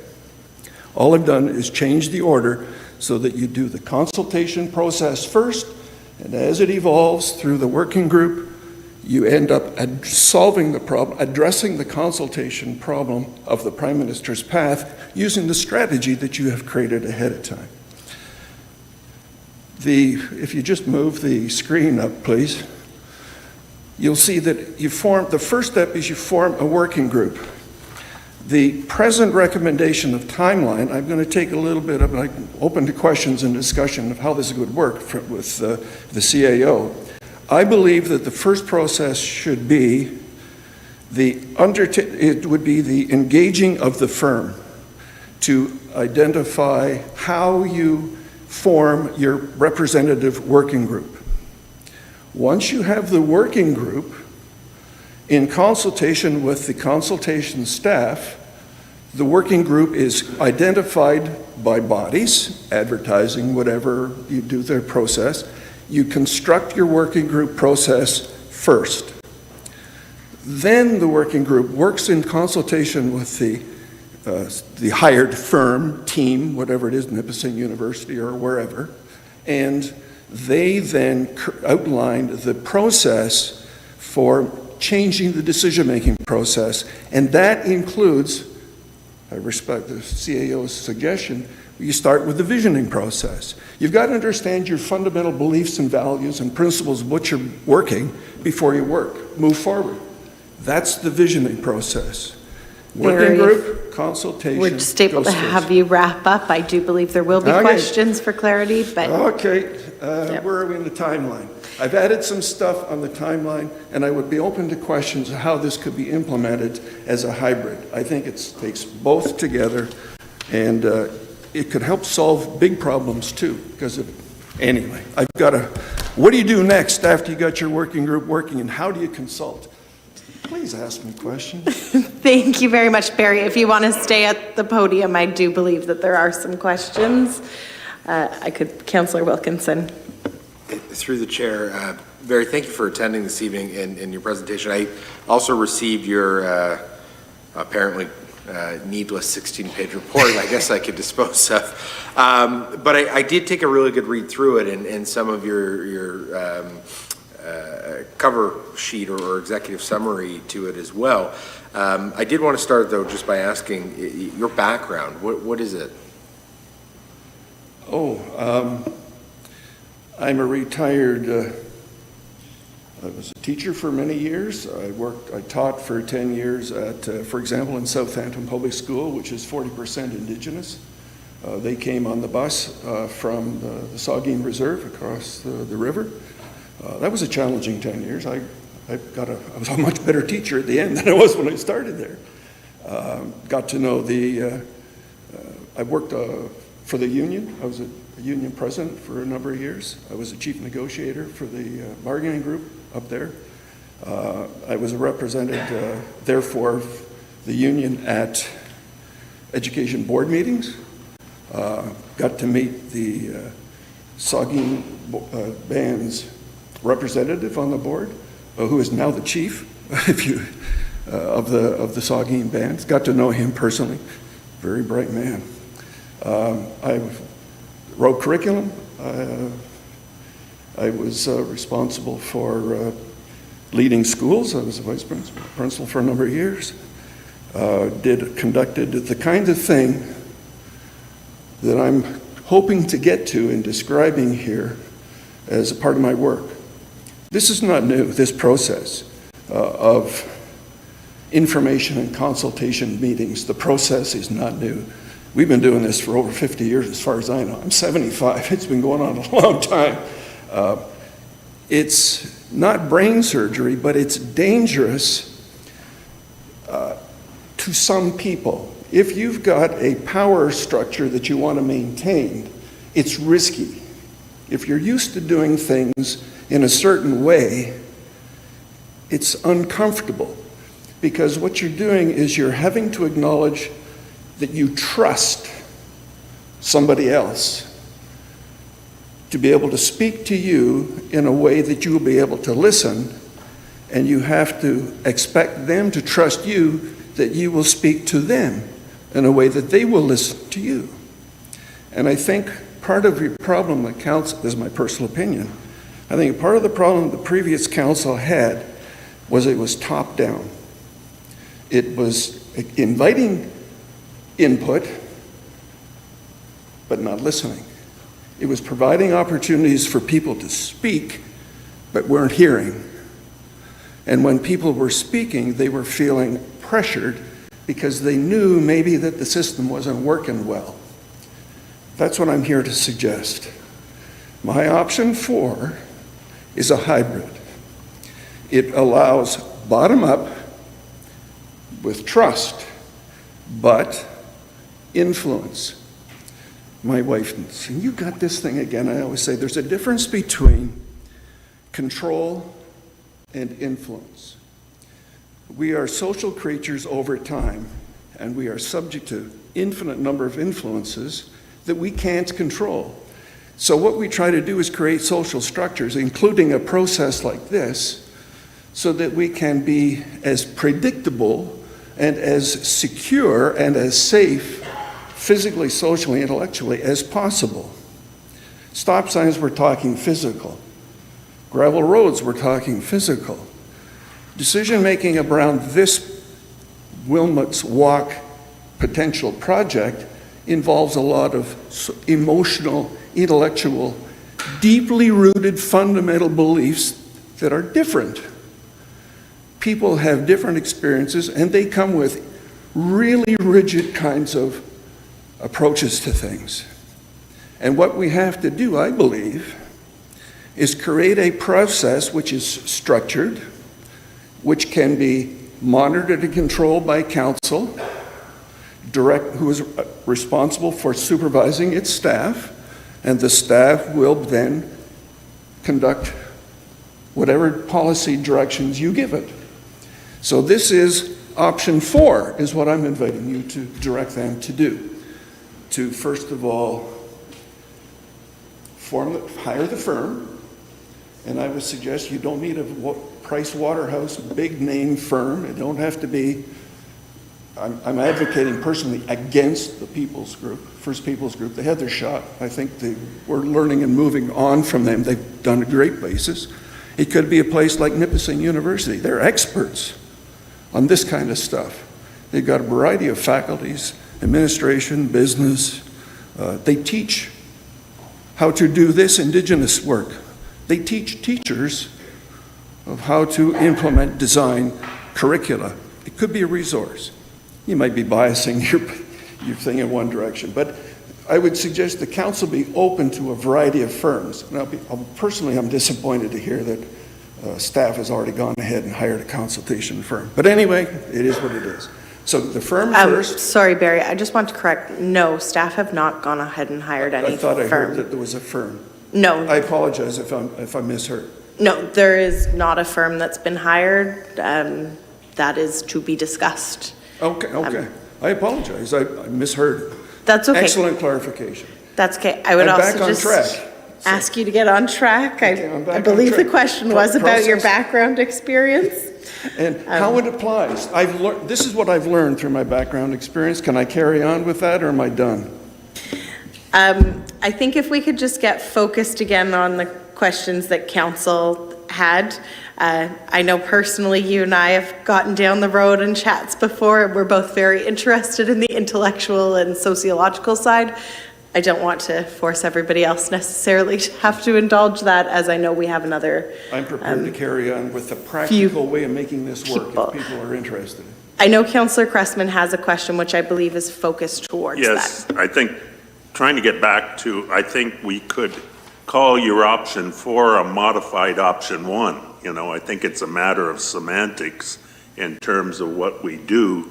I think the piece, as I understand, the two pieces that are critical are a working group and a consultant group that steers the working group and provides guidance and input.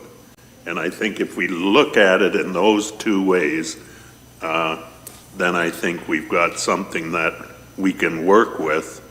And I think if we get buried into semantics, you know, maybe we have to call it option 1 based on the previous council's motion, and then do a modification of option 1 to provide the type of things that you've suggested. That would be, I think we suggested option 2 the last time. I think we're looking at marrying the two and having the two elements that were talked about in both. That would be my quick and dirty on it. I take that as an opening, Councillor Cressman, because the working group is something that is going to be doing the task that would be mandated or described by the consultant firm. So, and in consultation with probably CAO and staff, they would do that formation. How do you get a working group going? And then the working group, that's option 1, right? And then the working group would be fulfilling the other part of the, and this is from the resolution on July 5th, to transform community engagement and consultation processes in Wilmot Township, to encourage greater openness and accountability. So the working group's task is to, first of all, do that, to come up with a process of how do you get information to people, how do you consult with people. So that's the working group's task. So I don't think that forming the working group and tagging it with the task of addressing the Prime Minister's, the Wilmot Way walk-through history process concern is going to be in contradiction, or in contradiction of the intent of the original motion from the working group. I think, with due respect, I'm suggesting that my hybrid number 4 completely fulfills the intent. Thank you. We'll go to Councillor Stu. Thank you, Barry. I saw in your report or your email that you sent, you were critical of the First Peoples Group's methods. Can you explain and elaborate how your suggestion would differ from what they were suggesting? The First Peoples Group's process was constrained. We're all aware of the obvious constraints of COVID and so on. It was constrained, but I also think, in my personal opinion, that with my experience of how you do consultation, it differs from the First Peoples Group's process of consultation. My understanding is the First Peoples Group asked a question, sort of a general kind of a nature, and allowed people to talk about it. And then they consulted with a group of people, I would suggest, which was not statistically valid. I'm not talking about R-squares, and I'm not talking about chi-square analysis, and I'm not talking about p-factors. It's just not representative. It was skewed. Well, we had a couple of school classes. They don't even get to vote. I respect their opinions, but they don't get to vote. They're not even held accountable for their behaviors. But so the process was incomplete. I would suggest that the process that I'm suggesting in Hybrid 4, once you've got the working group created, once they have established the processes for consulting and getting input and it comes back to council, and that process is approved, and they then empower the working group and the consultant firm to go out and start doing that. And that's where I get into where my experience has come. It's a train the trainer model. Councillor Cressman is nodding his head. You understand what I mean there? Pardon? No. Very good. This is used for 50 years. It's old stuff. Councillor Wilkinson. Through the chair, that was something I was going to ask, was if you can elaborate on that idea that train the trainers. I picked up on a good chunk of it, but I'm curious just to sort of hear the exact explanation. I'll give you an example. As in education, there would be a mandate coming down from the province on a curriculum change. And superintendents would be trained in what the goals and outcomes were to be.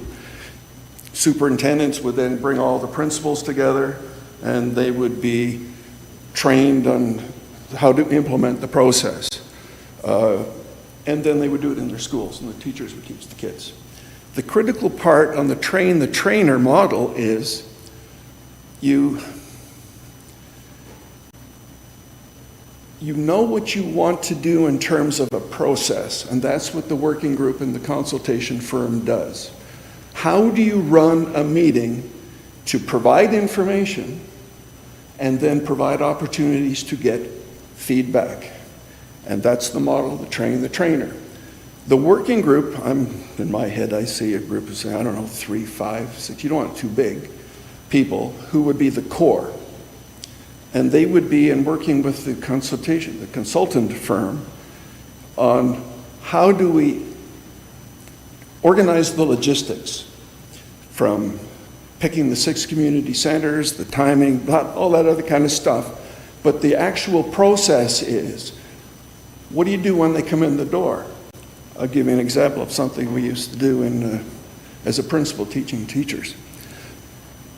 You would, as they came in the door, you'd give them a number, because you knew how many groups you wanted. They come in the door, they get a number 1 to 10, because you got to have 10 groups. And they go in, they don't know what the number's for, they go in the group and they sit down, they're all sitting together. And then there is a presentation by the working group and the consultant, directed with the consultant group, and facilitators. The working group has to train facilitators on how to run focus groups or breakout groups. You bring the mass into your community center. They have given some information of the rules and the procedures, the expectations, and the task of the night. Our task tonight is to make a decision, is to get information about these things. And here you're going to do these things. And you've got the 10 different groups, and they might all be doing the same thing. Or you might have 5 saying, we're going to discuss how and why and how you're going to dispose of the statues. The other 5 might be saying, we're going to discuss why and how we're going to display the statues. Like, we're past the working group, we're into the process. And then they bring them all together.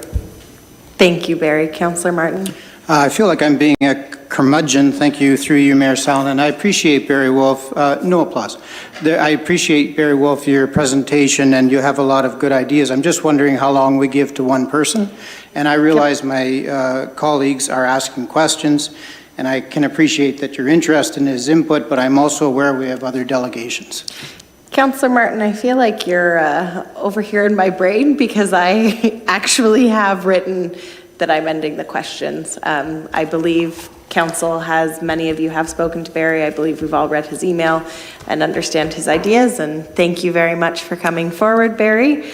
I appreciate it. So in summary, my recommendation is to fill in the blank with number 4. Thank you, Barry. We will now move on to our next delegation, and that is Mary Pavey on behalf of the Wilmot Ecumenical Working Group on Indigenous Indigenous Settler Relations to address council. Thank you, Marie, for joining us, and you will have 7 minutes. Thank you. Good evening, Mayor Salonen, Wilmot councillors and staff, and members of the public. My name is Marie Pavey, and I am a member, as Mayor Salonen just said, of the Wilmot Ecumenical Working Group on Indigenous Settler Relationships. As you will recall from our previous delegation on February 26th, our group was established in 2017 to respond to the Truth and Reconciliation Commission's 94 calls to action, specifically the ones to the churches. Tonight, I'm going to make a brief delegation in response to the outcome of the February 26th meeting and the additional reports submitted tonight, because I addressed you, or Dorothy and I addressed you the last time. We appreciated the discussion that was held on February 26th, as well as the work of the staff to provide further details for the councillors and the mayor to consider. We also appreciated tonight Linda Lapel and Andrew's different unique perspectives on eventual options, to do with the path. So I thought there was some real creativity there to look at down the road. So tonight before you, you have the new report, and our group feels that both option 1 and 2, as presented by staff this evening, involve community engagement with a process which aims to allow diverse representation, consensus building, and to promote unity. It is vital that such a process provide meaningful and thoughtful engaged discussion with a focus on truth and reconciliation rather than an airing of grievances from the past. The spirit of reconciliation is about bringing people together. It's about relationships, it's about building relationships, and it's about listening to one another. So, of course, it would be nice to have the issue of the Prime Minister's path settled quickly, but a positive outcome is most important, and this cannot be rushed. A thoughtful and measured approach to dealing with the Prime Minister's path must be undertaken to ensure results that will benefit our community. In both options 1 and 2, this is what staff is recommending and what our group wholeheartedly supports. Thank you for your time this evening. Thank you very much, Marie. Councillors, questions for Marie at all? Okay. Seeing none, thank you very much, Marie, and to your whole group. We know you guys will continue along in this conversation with us, so thank you very much for coming. I do believe we have one final delegate. Oh, sorry, I'm just going to have the clerk just chime in on that.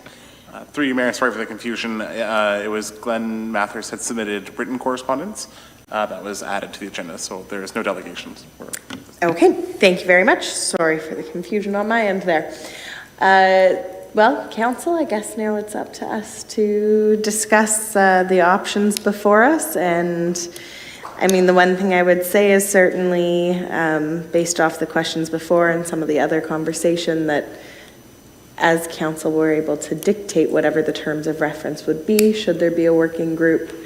So I will leave this to you, somebody, if they'd like to open the conversation as to which direction they're leading.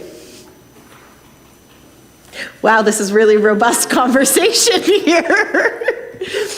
Councillor Wilkinson. Through the chair, it was a rather leading question there, I suppose, but I'm going to avoid it. I will say that this is definitely an incredibly challenging topic, and we've heard from a lot of folks, not all of whom delegated this evening or even submitted correspondence. And ultimately, I will say the overwhelming message I received was certainly that they appreciate how challenging it is to sort of balance out all the interests. And there's a couple things that come to mind with me sort of through what we've discussed this evening. One, I think it's important that we sort of separate this issue from the strategic plan, but really ensure that it is its own sort of path moving forward, no pun intended. But ultimately that it has nothing tied to it outside of just direction from council, in my opinion. I do like the idea of sort of working towards a new decision-making framework, and I was intrigued by Mr. Wolf's presentation and his supporting material. I thought there was a lot of interesting points in there and pieces that I think will be beneficial to helping building to community consensus and healing and ultimately education on the topic.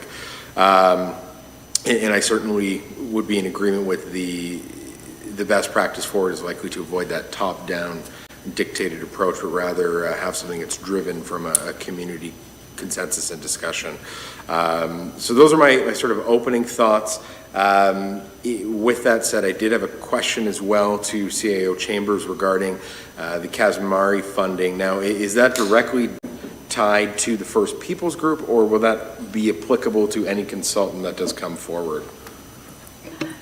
Through you, Mayor, really it relates to diversity, equity, and inclusion. So it allows us to hire a consultant as long as we're doing an inclusive engagement. I believe that that would fit within the funding stream. I would also, if through you, Mayor, if you don't mind, just want to provide some clarification for Council about exactly what the direction was from the Council of the day, so that you can understand whether what you heard tonight from the delegates fits within that box and requires a change in direction. Because as I said, if you're doing anything other than what was approved by the previous council, then that requires a reconsideration. So I'm just going to read that motion for you, and you can understand then if what you heard tonight around engagement, changing the engagement processes, things that the working group could be tasked with, does it fit within this window of current direction? So if you'll indulge me, Mayor, the motion said, and I'll go straight to the part related to this, that staff be directed to report back to Council with an implementation plan for the incorporation of the remaining recommendations from First Peoples Group, including creating a working group comprised of a balanced representation of the individuals and communities within Wilmot Township to discuss, develop, and suggest plans for the implementation of next steps centered in community cohesion and healing. Commitment to transforming community engagement and consultation processes in Wilmot Township in a way that encouraging greater openness, accountability, and citizen participation in decision-making. So that is the current direction of Council. So I would suggest that that is option one that is on the table, which is continuing with the current direction of Council.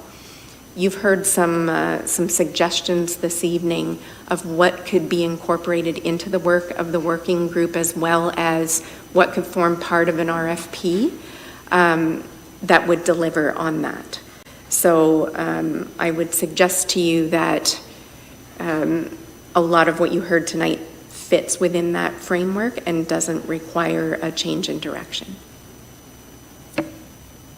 Councillor Cressman. Yes, through you, Mayor, to CAO Chambers.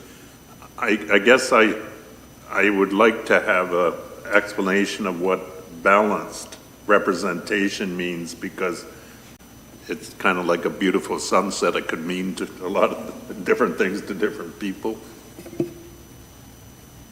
Through you, Mayor, I think that's where we really want to look to the expertise of a consultant who has led these types of engagements and really set forward the mandate, the terms of reference, and even bring forward best practices in how we select representation for these types of working groups, because that's certainly not something that we've done before. So in my initial recommendation, we did set out that would be part of the work of the consultant, is to assist us through that process in developing how we actually go ahead and create this working group. I suppose I have a question about the wording that currently stands for creating a working group. I'm asking this not because I'm saying this is the approach I want, but I want the flexibility should somebody like a consultant come forward and suggest this. It says residents of Wilmot. I still very much do believe that it is a conversation of the residents of Wilmot, but when Mr. Kipp was doing his presentation about the fact, yes, obviously this is a far larger conversation, I'm curious. I know there are working groups that exist on different problems that might be of local focus but have larger implications, where there are people who are experts who are put on a working group. Does that limit that possibility should a facilitator recommend that be best practice and that be the direction that council decides to go at that time? I'm just wondering if that completely removes that possibility should somebody suggest it and that be a direction council would want to go, not right now, but at a later date. Through you, Mayor, I believe ultimately council will approve those terms of reference on how you create the working group and what the composition of the working group will be. In terms of citizen engagement, it does talk about, representation of communities within Wilmot. There may be situations where you would be seeking some external expertise that may not exist within Wilmot, but ultimately that would be the decision of council in terms of developing that mandate and composition of the working group. And I would look to the consultant to give us advice in that regard of what is the best practice in establishing that. Councillor Dunstall?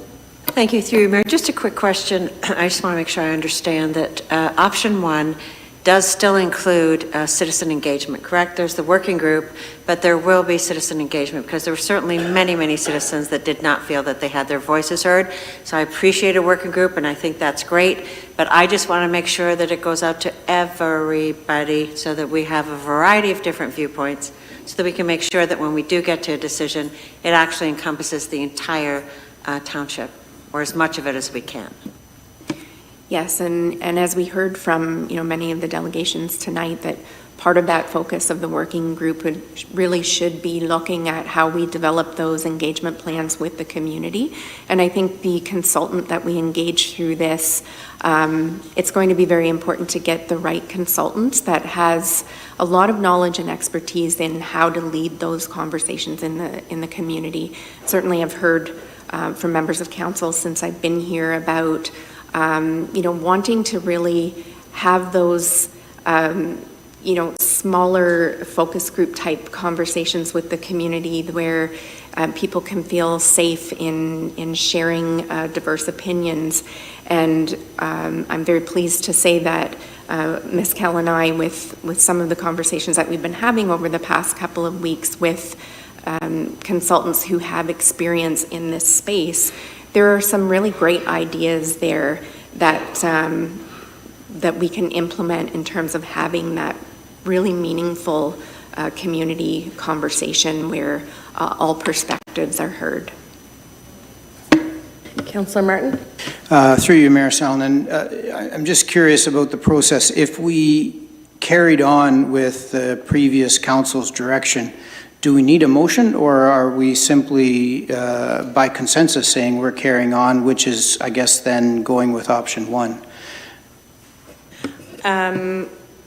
I will turn to the clerk for procedure on that because we do technically have a motion on the floor. Through you, Mayor, yes. So it is essentially a little redundant to have a second motion, but as the Mayor has indicated, there is a motion on the floor. So what I would recommend in that case is that Council's really reaffirming that direction and giving clear direction as that's how you'd like to see this proceed. So in that case, I would suggest option number 1 would be inserted in the blank, and that would give that direction. Councillor Cressman?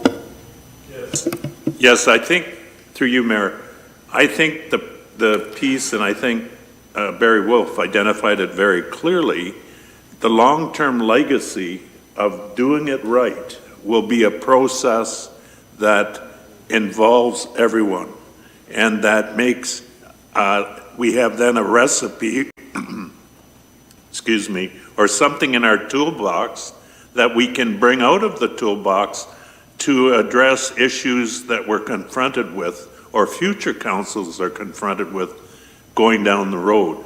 And I think that's the key, is to get the process right, and then we can apply it to the question at hand and any other future questions, because we've trained the trainer, so to speak, that we've got it in the ability to do it, and we've learned to do by doing.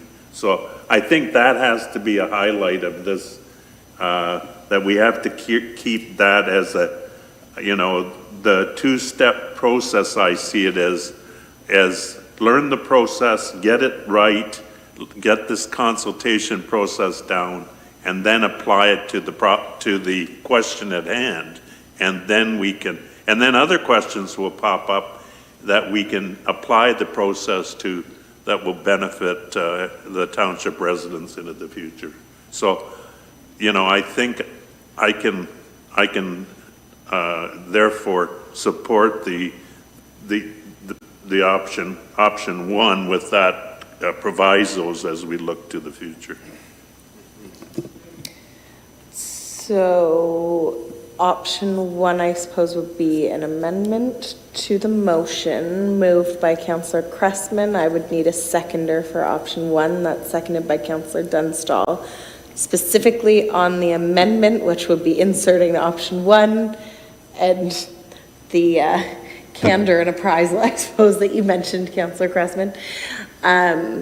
Any comments or questions on option one? We'll go to Councillor Wilkinson and then Councillor Martin. Through the chair, question would be to CAO Chambers regarding timing in terms of what do you propose the timing is for this, how quickly will it play out, and is that something that, I guess as a group, do we feel necessary to attach a time amendment to it? Through you, Mayor, we would like to move quickly in developing the RFP because we want to take advantage of that funding and get the process moving. So with council's direction tonight, I think we have sufficient direction to proceed with developing an RFP and issue that.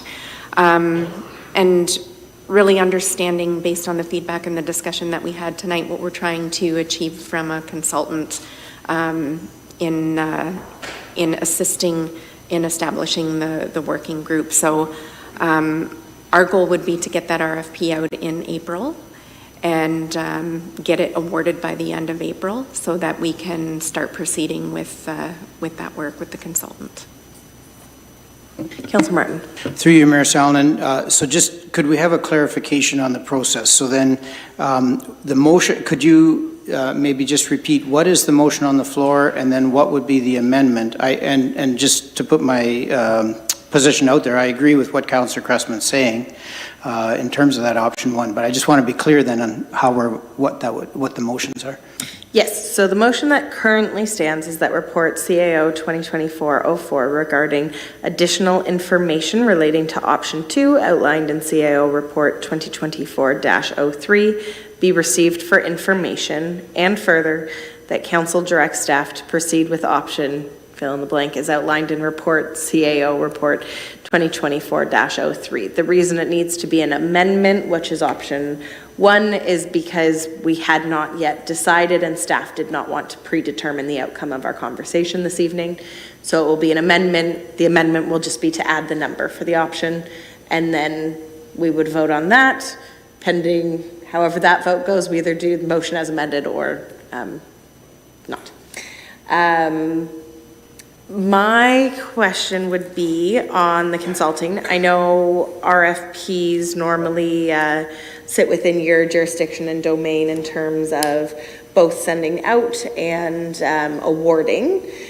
I'm curious, I know certainly I would be interested in, because this is a very politicized topic, council having at least input on who would be the top candidates and who it would be awarded to, and even perhaps some of the wording in the RFP to ensure it encapsulates what we're envisioning. I'm curious on what that would look like without stepping on staff's toes either. Yes, no, absolutely. I agree with you completely in this respect that council will want input into this process, and so I'm happy to bring back the provisions of the RFP for council to look at. And I would also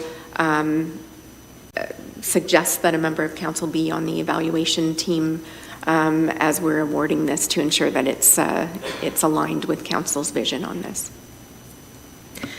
Very good. Would you want at a later date than that appointment, I'm assuming? Yes. We wanted to confirm the direction first tonight, and then I think we have enough information to put that next report together and come back to you, and then we would ask for an appointment to that evaluation team at that time. Okay, very good. Any other questions on the amendment, which is for option number 1? Okay, seeing none, I will call the vote on the amendment, which is to make the option item number 1. That would be a working group with the understanding of continued engagement being under their task. So all those in favor? That carries unanimously. Now to the motion as amended. Any other final comments, questions from anyone? Seeing none, all those in favor? And that carries unanimously. But point of order? Yes. Could we have a 5-minute break, water consumption, has created certain outcomes? Most certainly. We can do that. I would just need a mover and a seconder for a 5-minute recess. Moved by Councillor Wilkinson, seconded by Councillor Dunstall. All in favor? That carries. We will return at 25 after 9. I'll give you 10 minutes.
All right, counselors, I hope everybody had a good stretch of their legs and went to the washroom if they needed to.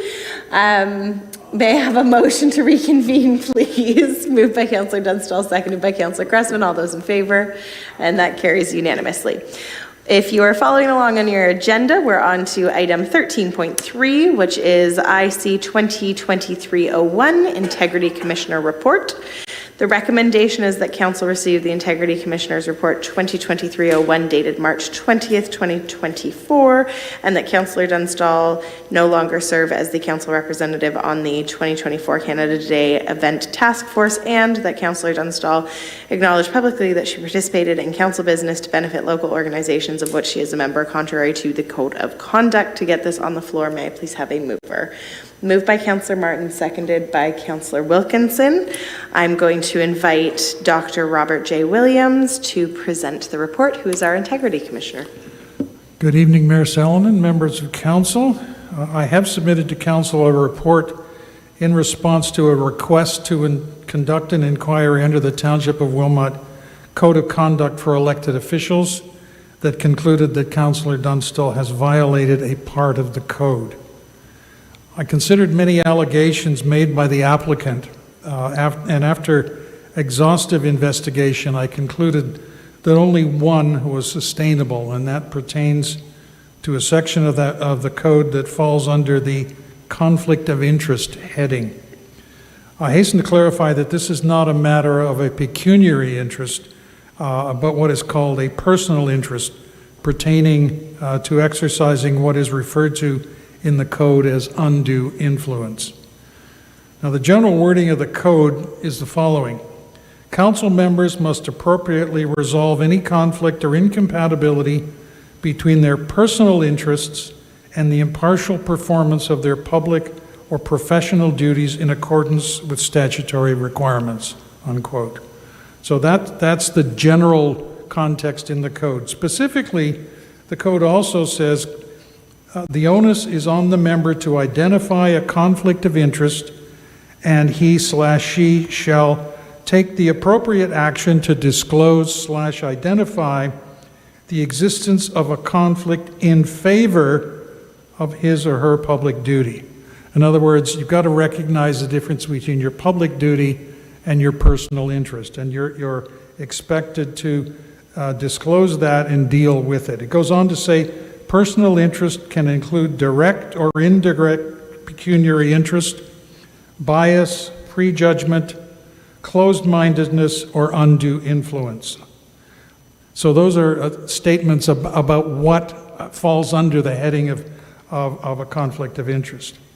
Now, the evidence that I collected demonstrated to me that Councillor Dunstall was able to use her position on council to further the interests of certain local organizations that she belongs to, thereby breaching the code. It was quite clear that this was something that the code addressed, and the evidence pointed to a violation of that. As I said in passing, there were a number of other allegations made that I examined. That's one of the reasons it took so long to go through those, and looking at the evidence presented by the appellant and some from Councillor Dunstall and other work that I did, they did not lead me to the conclusion that there was a violation, but this one did. And I need to talk just a little bit about it because it is something that I suspect may raise its head somewhere else along the way, just because of the nature of that code, part of the code. So the process has been lengthy, and I acknowledge that. It would have been better to complete it sooner, but as I said, it was fairly complex. Given the length of tonight's meeting, I'll just finish, make 4 points, and then could take questions if need be. Much of what we might call the backstory involves the roles and relationships among residents and community organizations around an important community event. I gathered what information I could from many sources, but I am not authorized to make judgments about that history and those relationships. So they're part of the story, but that's not what this is about. And it can't be, because the Integrity Commissioner's role has to deal with the behavior of members of council on the one hand or members of boards and commissions. This doesn't fall into that. So while there was a lot of concern about what may or may not have happened in relation to previous Canada Day events, I can't really comment on that, and I'm really not intending to go into that. The second point is that the concept of personal interest and its connections to the public role of elected officials is, of course, at the heart of my conclusion, and its relevance in this inquiry. Its relevance in this inquiry only became clear as I worked through the various allegations and the background to Councillor Dunstall's original motion to establish the 2024 Canada Day Task Force. So it was something that became clear as I collected this information. It had been raised in the original request, but it became the dominant one the more I got into what we were looking at. And of course, and this is a more broad statement, given their role, all councillors will likely have an interest in most matters coming to council. The challenge is to avoid a conflict between the personal and the public. That's what we're talking. Everybody's got an interest. It becomes a conflict when the personal and the public are collide, if you will, and sorting those out. And so it's, as I said, the challenge is to avoid a conflict between the personal and the public, or to refrain from using the public role to give advantage to or to benefit a component of the councillor's personal role in the community. And again, that's the core, as we've seen. It'll be difficult to do, and I quote in the report the interesting reference from the Conflict of Interest Act, which basically says, oh yes, everybody needs to be well involved, but be careful. And that was the point that came up early on. You can play that role, and indeed you're encouraged to have that role, but at some point you need to recognize when your personal interest crosses into the public sphere, and that's the dilemma. So I concluded that that's what happened in this case, and that it is appropriate to apply the code of conduct in that circumstance and to recommend a penalty as authorized under provincial legislation. So that's what's in the recommendation. It's a version of what is permitted, and again, I felt the evidence showed me that this really was a violation of that expectation. Third comment, and it's again buried in the report in certain ways, I have in fact worked with the clerk's office since the new year to revise the codes of conduct to reduce the problems for applicants because of the way the present code is written. And certainly the clerk and I and deputy clerk have wrestled with how it's currently written and how we can improve that, and the clerk can presumably will be bringing that to you at some point. We hope improving some of the dilemmas, again, that are highlighted in the sense of what could be used to raise, to launch an inquiry, and how to interpret what's in there. And I hope we'll see a product that is more successful in that respect than the current code, which was written, I'll say, before I was ever involved, but it has been there for a long time, and it certainly needed that kind of attention, and I'm happy to say that I believe we're getting very close to having that happen. So, other than responding to any questions, and I believe that is possible, my role is complete. In other words, the authority to accept my recommendation or to take any action under those recommendations is in your hands. I'm done. I don't make those decisions. I give you a recommendation. You are required under legislation to deal with it, and without getting flippant about it, you could say, thanks, go away, and we're done. We're not going to do anything.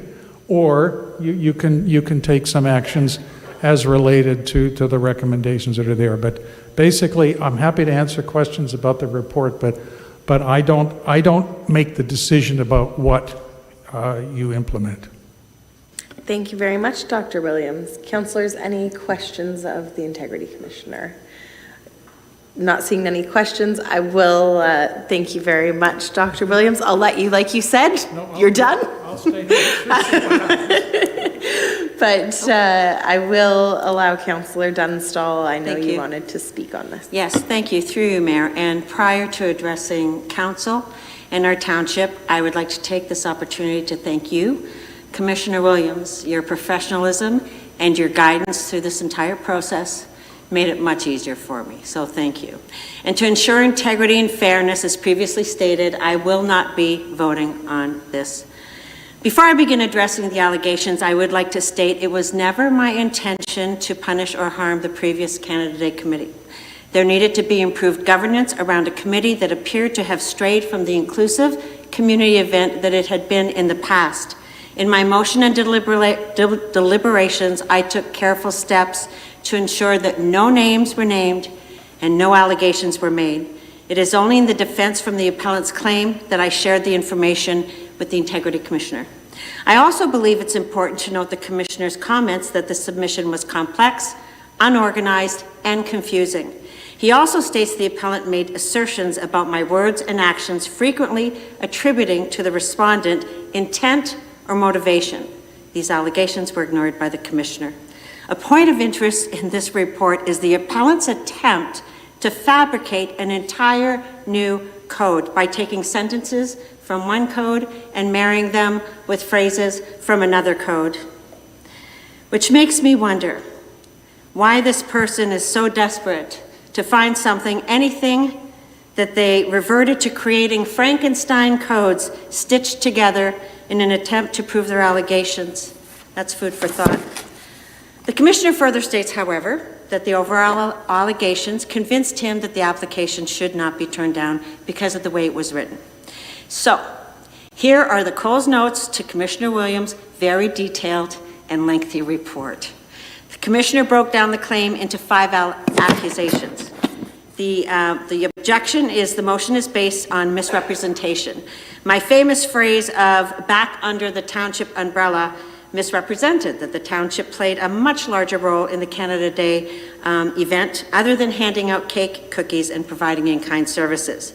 The Integrity Commissioner was able to verify from several reliable sources that the township had indeed been an active member of the committee for years, including at one point having 2 councillors attend the monthly meetings. Commissioner Williams deemed there was no breach of code of conduct for elected officials.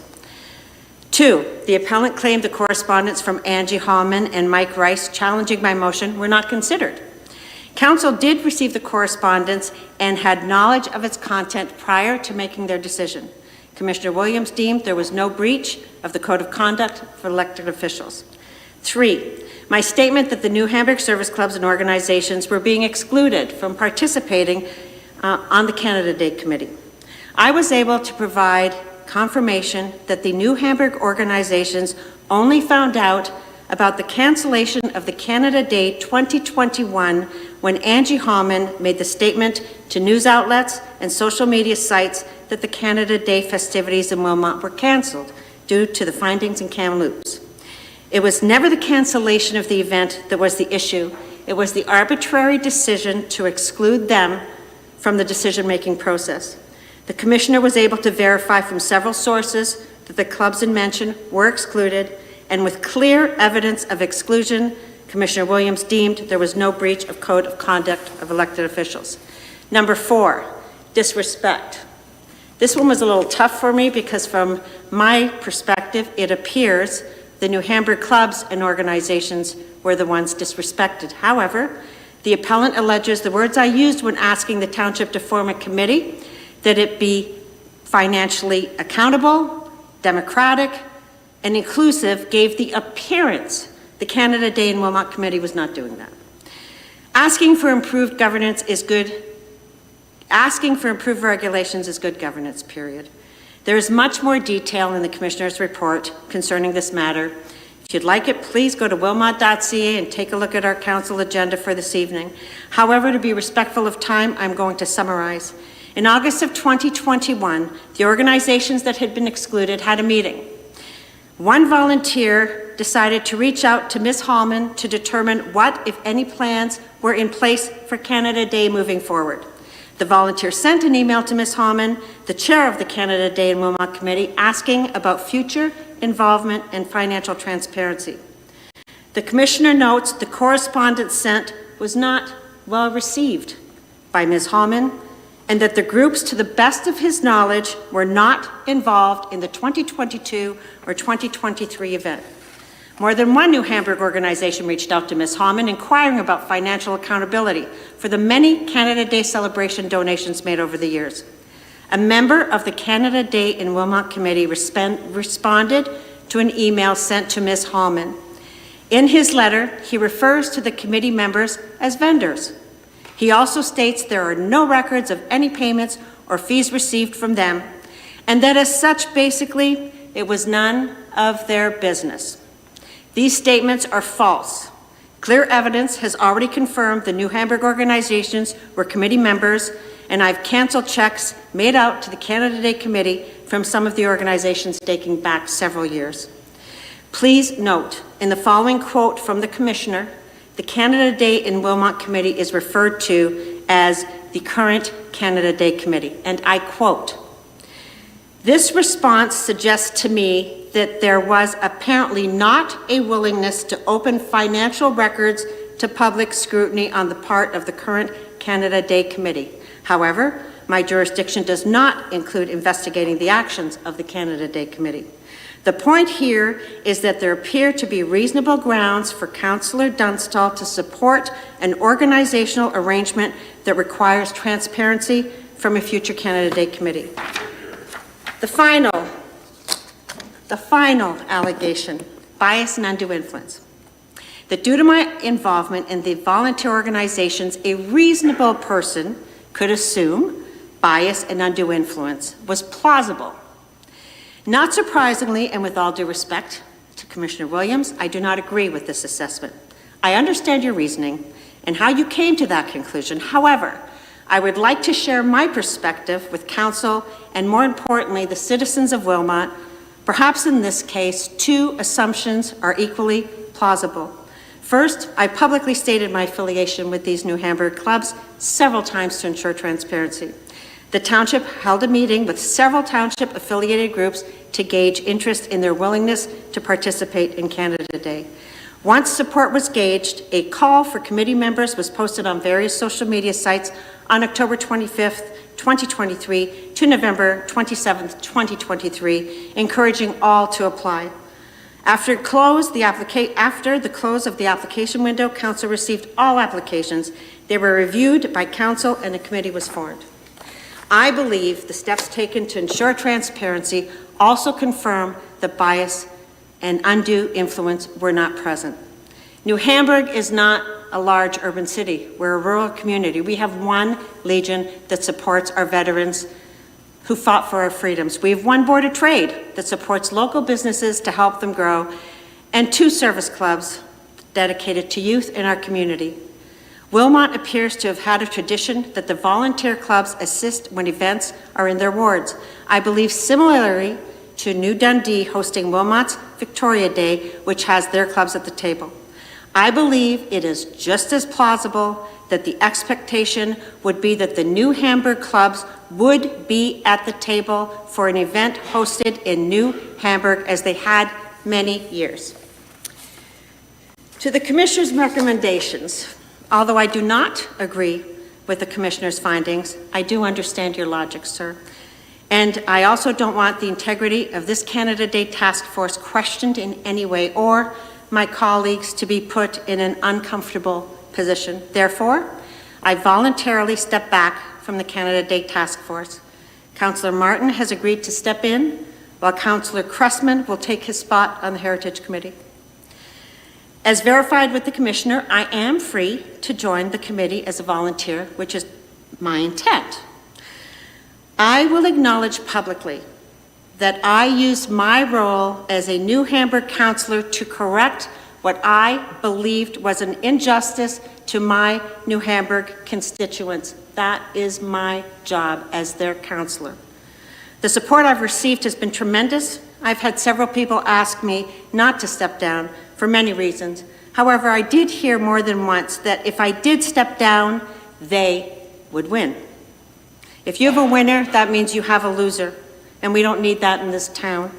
The winner in this case is the Township of Wilmot that now has an 11-member candidate task force that is inclusive, transparent, and democratic. Thank you for listening. Thank you very much, Councillor Dunstall. So to the rest of council, we do have before us this recommendation from the Integrity Commissioner. I would open it to discussion if people wanted to have such before we voted. Councillor Cressman?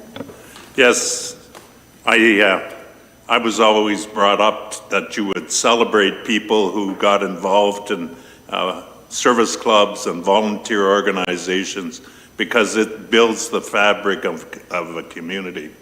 And I certainly can sympathize with Councillor Dunstall, and I guess I could wonder openly what this costs the taxpayers of Wilmot Township in terms of this lengthy process.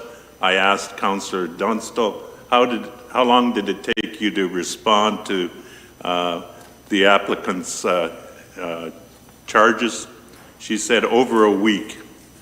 I think I would have had a fuse blow if that was me. I don't know, but I think she has developed maybe a great deal of patience for that, and it's been a long-standing process.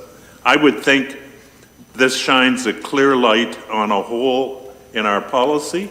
I talked to our interim treasurer earlier in the day, and that we have to consider directing staff prior to our community grants that we have some way of having a reporting requirement for events and funds raised at these events because public dollars are involved. I think that is just good governance. I think this was a bone of, well, it was a contention in the investigation that was beyond the scope of the commissioner, and I understand that.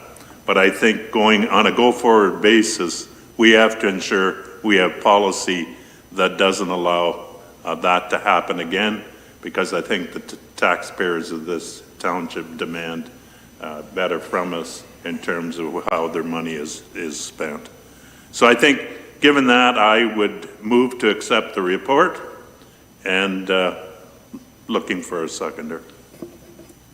So sorry, Councillor Cressman, just clarity on that. To receive the report, is that what we're doing? Yes, so we do already have it first and seconded, the motion. Are you saying, though, that you just want to do line 1, which is that council received the Integrity Commissioner report dated March 20th, 2024, and then strike out that Councillor Dunstall no longer serve as council representative, and strike out that Councillor Dunstall acknowledged publicly that she participated in council business to benefit local organizations of which she is a member, contrary to the code of conduct. That is within our jurisdiction if we choose not to put forward those 2 actions, or if we feel that she has fulfilled those. So I just want clarity when you're saying that you're moving. I think we accept the report and realize regretfully we have to accept her stepping down, which acknowledges the report but applies no punitive actions against Councillor Dunstall. That would be my action.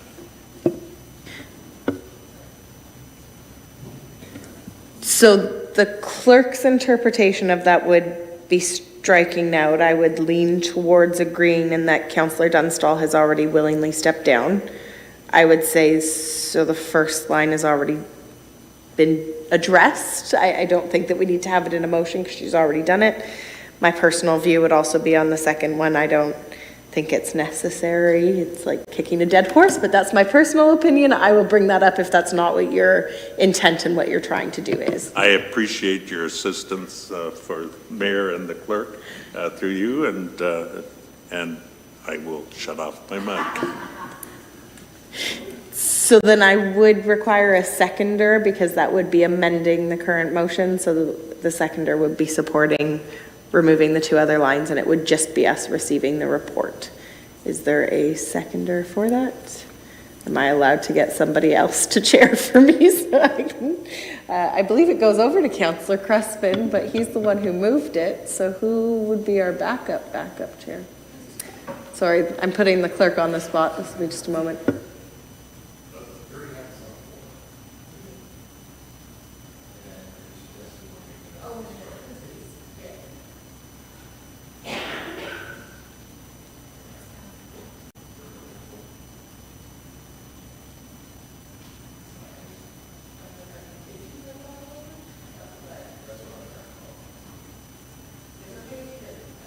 Through the chair, apologies, we're sorting this. Yes. Who put this forward? Councillor Cressman, I know you said turn off your mic, so let me understand.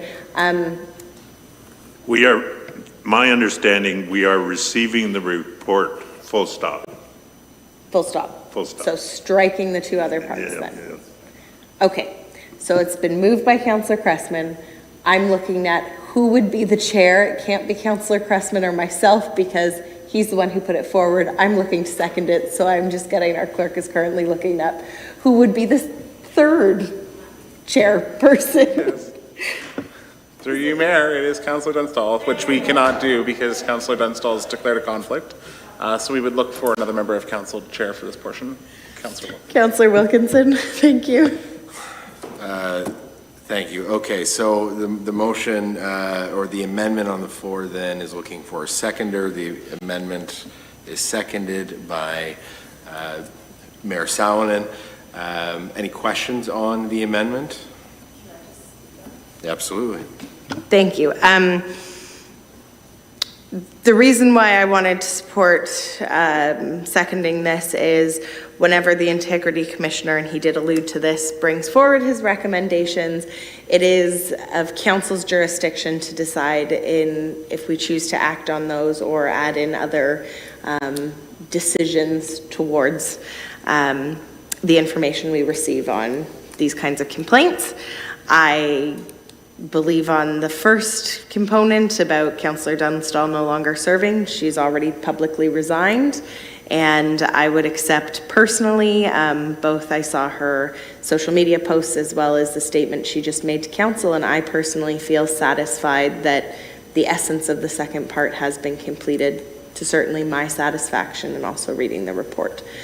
So instead of having that on the formal record as a motion, since those have already been completed, I personally would just rather see that we accept the report and carry on.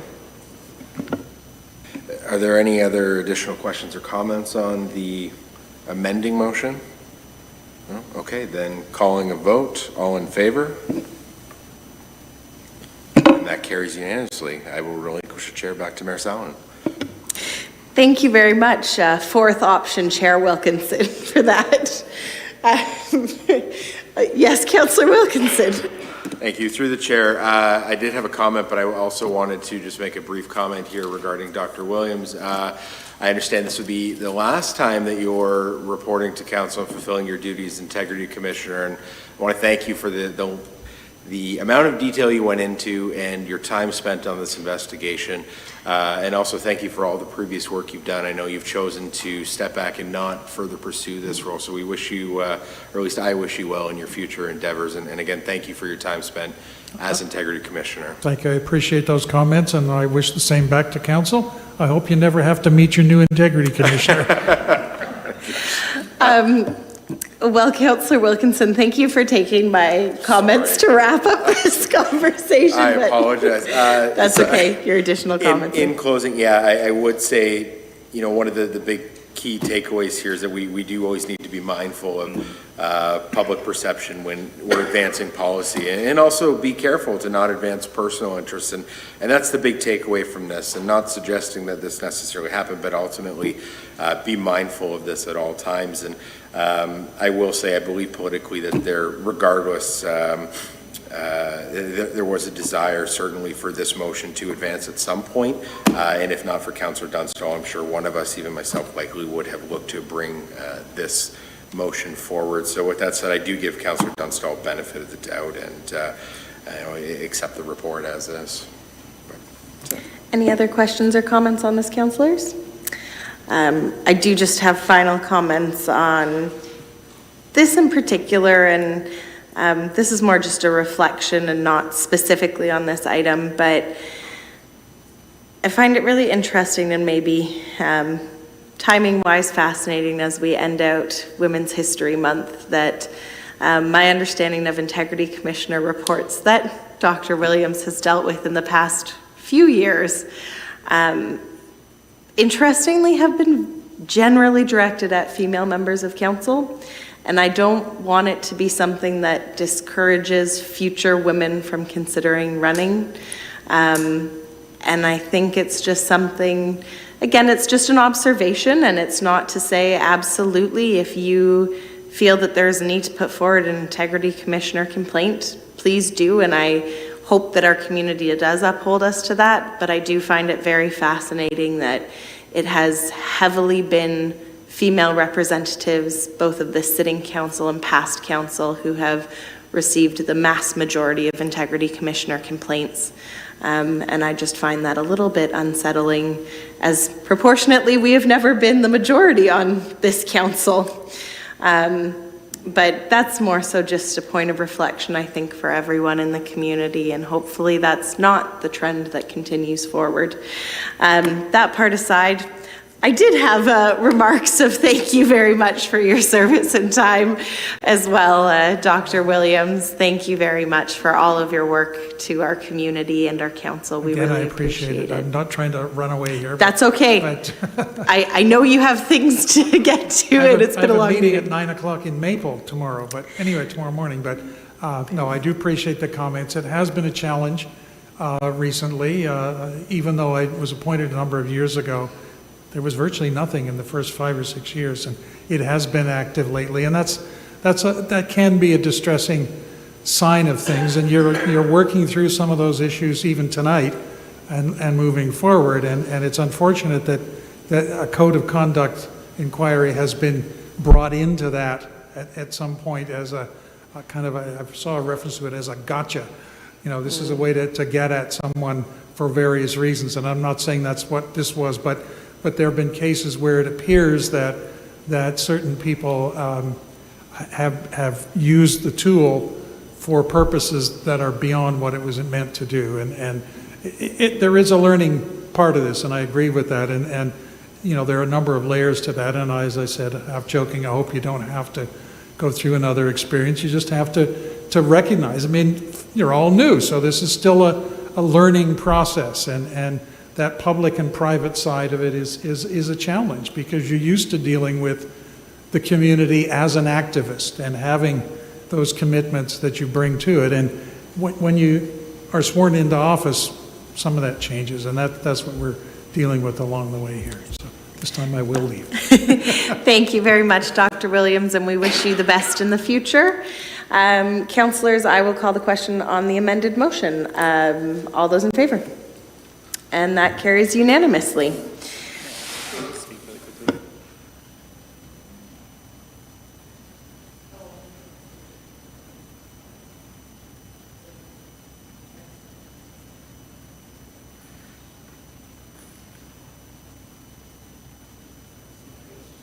Sorry, we're just discussing process. I was going to do something opposite of our clerk. I was about to bring up, because I thought it was germane, a vote to appoint our next council representative onto the Canada Day Committee. However, I believe our clerk has a different process he would prefer, and I'm happy to support that, so I will let him speak about that.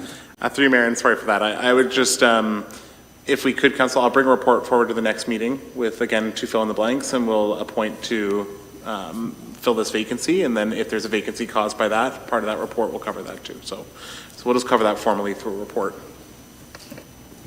Very good.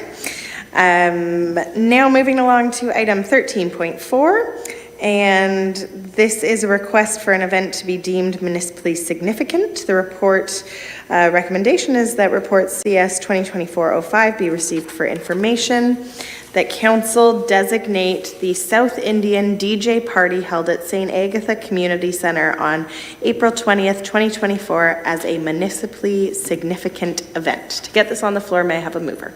Moved by Councillor Martin, seconded by Councillor Dunstall. I will now turn it over to our Manager of Community Services, Manny Okrafka, to introduce the report. And thank you so much for having a very long work day today and remaining with us to introduce this. No problem. Thank you. Through you, Mayor. Community Services staff received a request from a rental group to host a licensed event which is open to the public at the St. Agatha Community Centre. The event organizers have requested that Council designate the event as municipally significant in order to meet the Alcohol and Gaming Commission of Ontario requirements to receive a special occasion permit. Most of the large public events that occur on township property that have alcohol as a component of the event already qualify for a special occasion permit as they are run by service clubs or organizations which already hold a liquor license. Therefore, this is a very rare request for staff. Staff have researched best practice in other Southern Ontario municipalities and have found that in municipalities where this may be a more frequent request, Council has established criteria in order to deem the event as municipally significant. Criteria among other municipalities that seems to be somewhat consistent, such as the City of London, West Grey, Richmond Hill, Oakville, and Smiths Falls, includes that it shall mean a one-time annual or infrequently occurring event that is open to the public, has predetermined opening and closing date and time, and which has local, regional, national, or international historical or cultural significance, builds awareness of diverse cultures, or benefits the community at large. As indicated in the report, best practice also includes circulating the application to building, fire, public health, and police, which staff have completed and any comments have been addressed. This will be the first time that this group has rented a township facility, and they have indicated that the event will still proceed without alcohol should the request to designate as municipally significant be declined, and I'm happy to answer any questions. Thank you very much. Councillors, any questions of Mrs. Okrafka? Councillor Martin. Through you, Mayor Salonen. So I'm just kind of curious. I haven't addressed you before, so I'm sorry, Manager Okrafka. How does this compare? So like a buck and doe, is that not a public event, or some of the other events where there's alcohol? I was just trying to understand the difference from the events where we have alcohol but they're not public? Right. A buck and doe in our facilities, they can't sell they can't advertise to the public. They can sell tickets to friends and family, but they can't advertise to the public. Councillor Wilkinson. Through the chair to Manager Okrafka, so what you're suggesting then to piggyback on this is that this will allow them to advertise the event. Is that accurate? Through the chair, how many people does the organizer expect to be in attendance? They're selling a maximum of 350 tickets. And this is not unusual, like the facility should be able to accommodate this if it were to hit capacity? Yeah, the capacity is 400 of the facility. Councillor Dunstall. Thank you, through you, Mayor. So really, this application is to get a liquor license? Through you, Mayor, yes, that's correct. Thank you. Councillor Martin. Just to follow up through you, Mayor Salonen, on this question from Councillor Dunstall, is that a bad thing? Like, I mean, if they want to do this just to get a liquor license, why isn't that a good thing? Because it seems to me that they're doing a community event maybe for their community, but I think that's great, and we're renting our facilities. I don't know if you want to respond to that or if that was more rhetorical. No, I completely agree. Yep. Councillor Dunstall. It was not my intent to suggest they didn't have a reason. I'm just saying I believe that they would have had it without the alcohol anyway. Is that not what you said? Through you, Mayor, okay, yes, thank that's you correct. very much. Councillor Wilkinson. Thank you. Through the chair, I guess the only concern I had in thinking out loud, I do have some past experience in a much younger life in the liquor service industry, but I guess my only question would be, there was mention through their report or through their detailing of it that they were looking to bring in community members as far away as Guelph.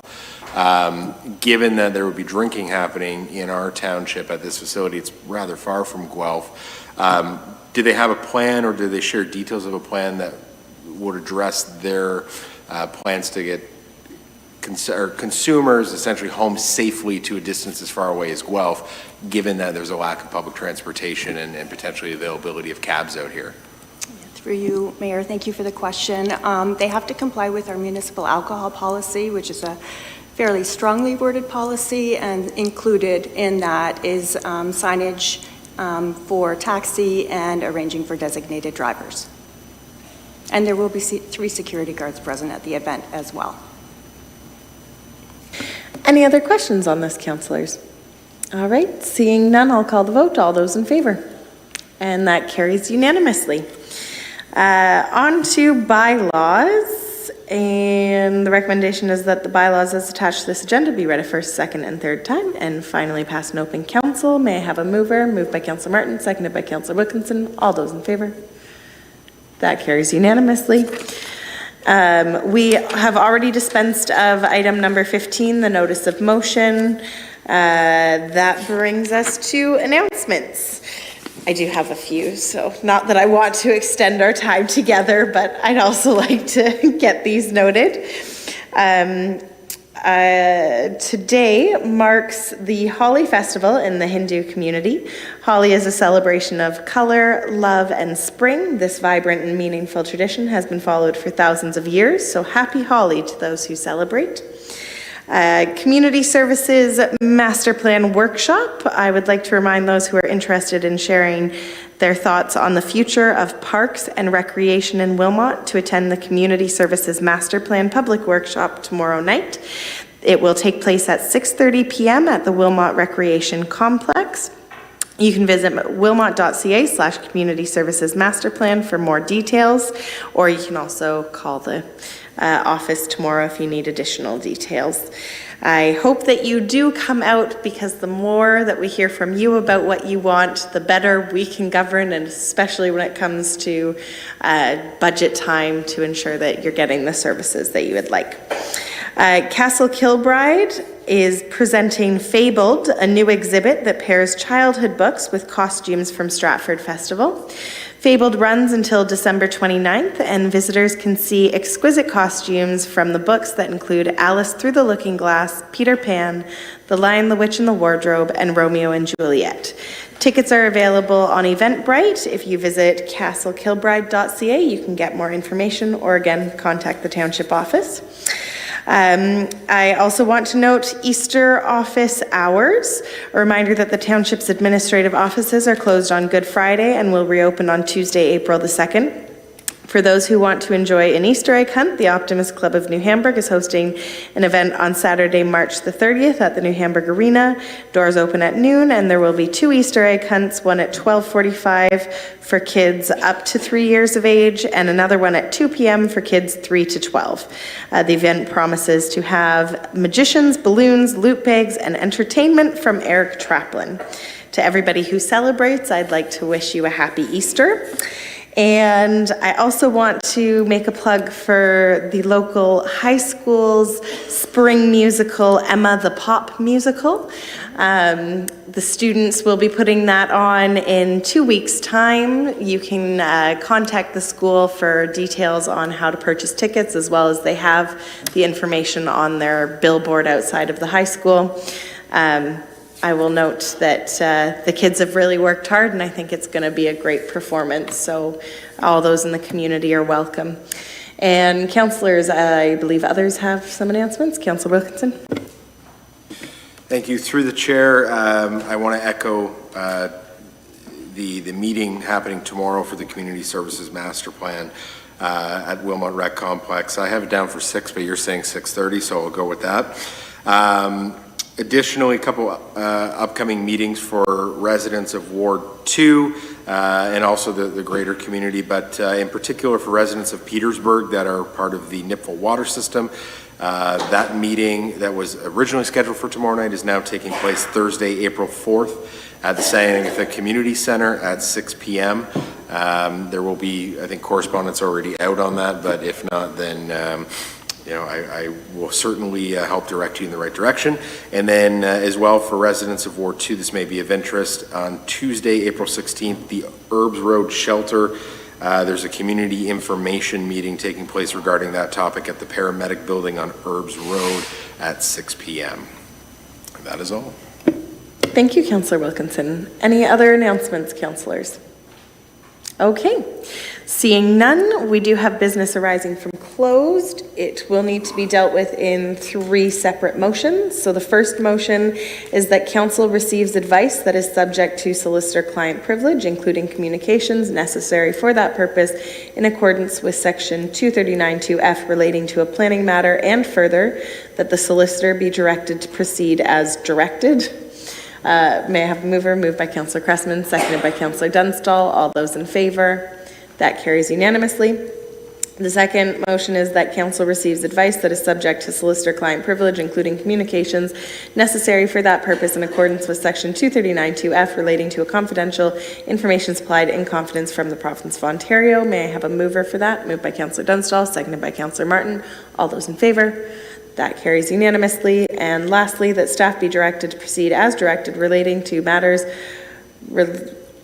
sorry, there's a double typing here. Relating to a matter to the security of township property. May I please have a mover? Moved by Councillor Dunstall, seconded by Councillor Cressman. All those in favor? That carries unanimously. We now have our confirmatory bylaw, that the confirmatory bylaw is attached to this agenda, be ready first, second, and third time, and finally passed in open council. May I have a mover? Moved by Councillor Cressman, seconded by Councillor Martin. All those in favor? That carries unanimously. And my favorite part of the night, adjourning. May I have a mover, please? Moved by Councillor Dunstall, seconded by Councillor Martin. All those in favor? And that carries unanimously. Have a good night, everyone.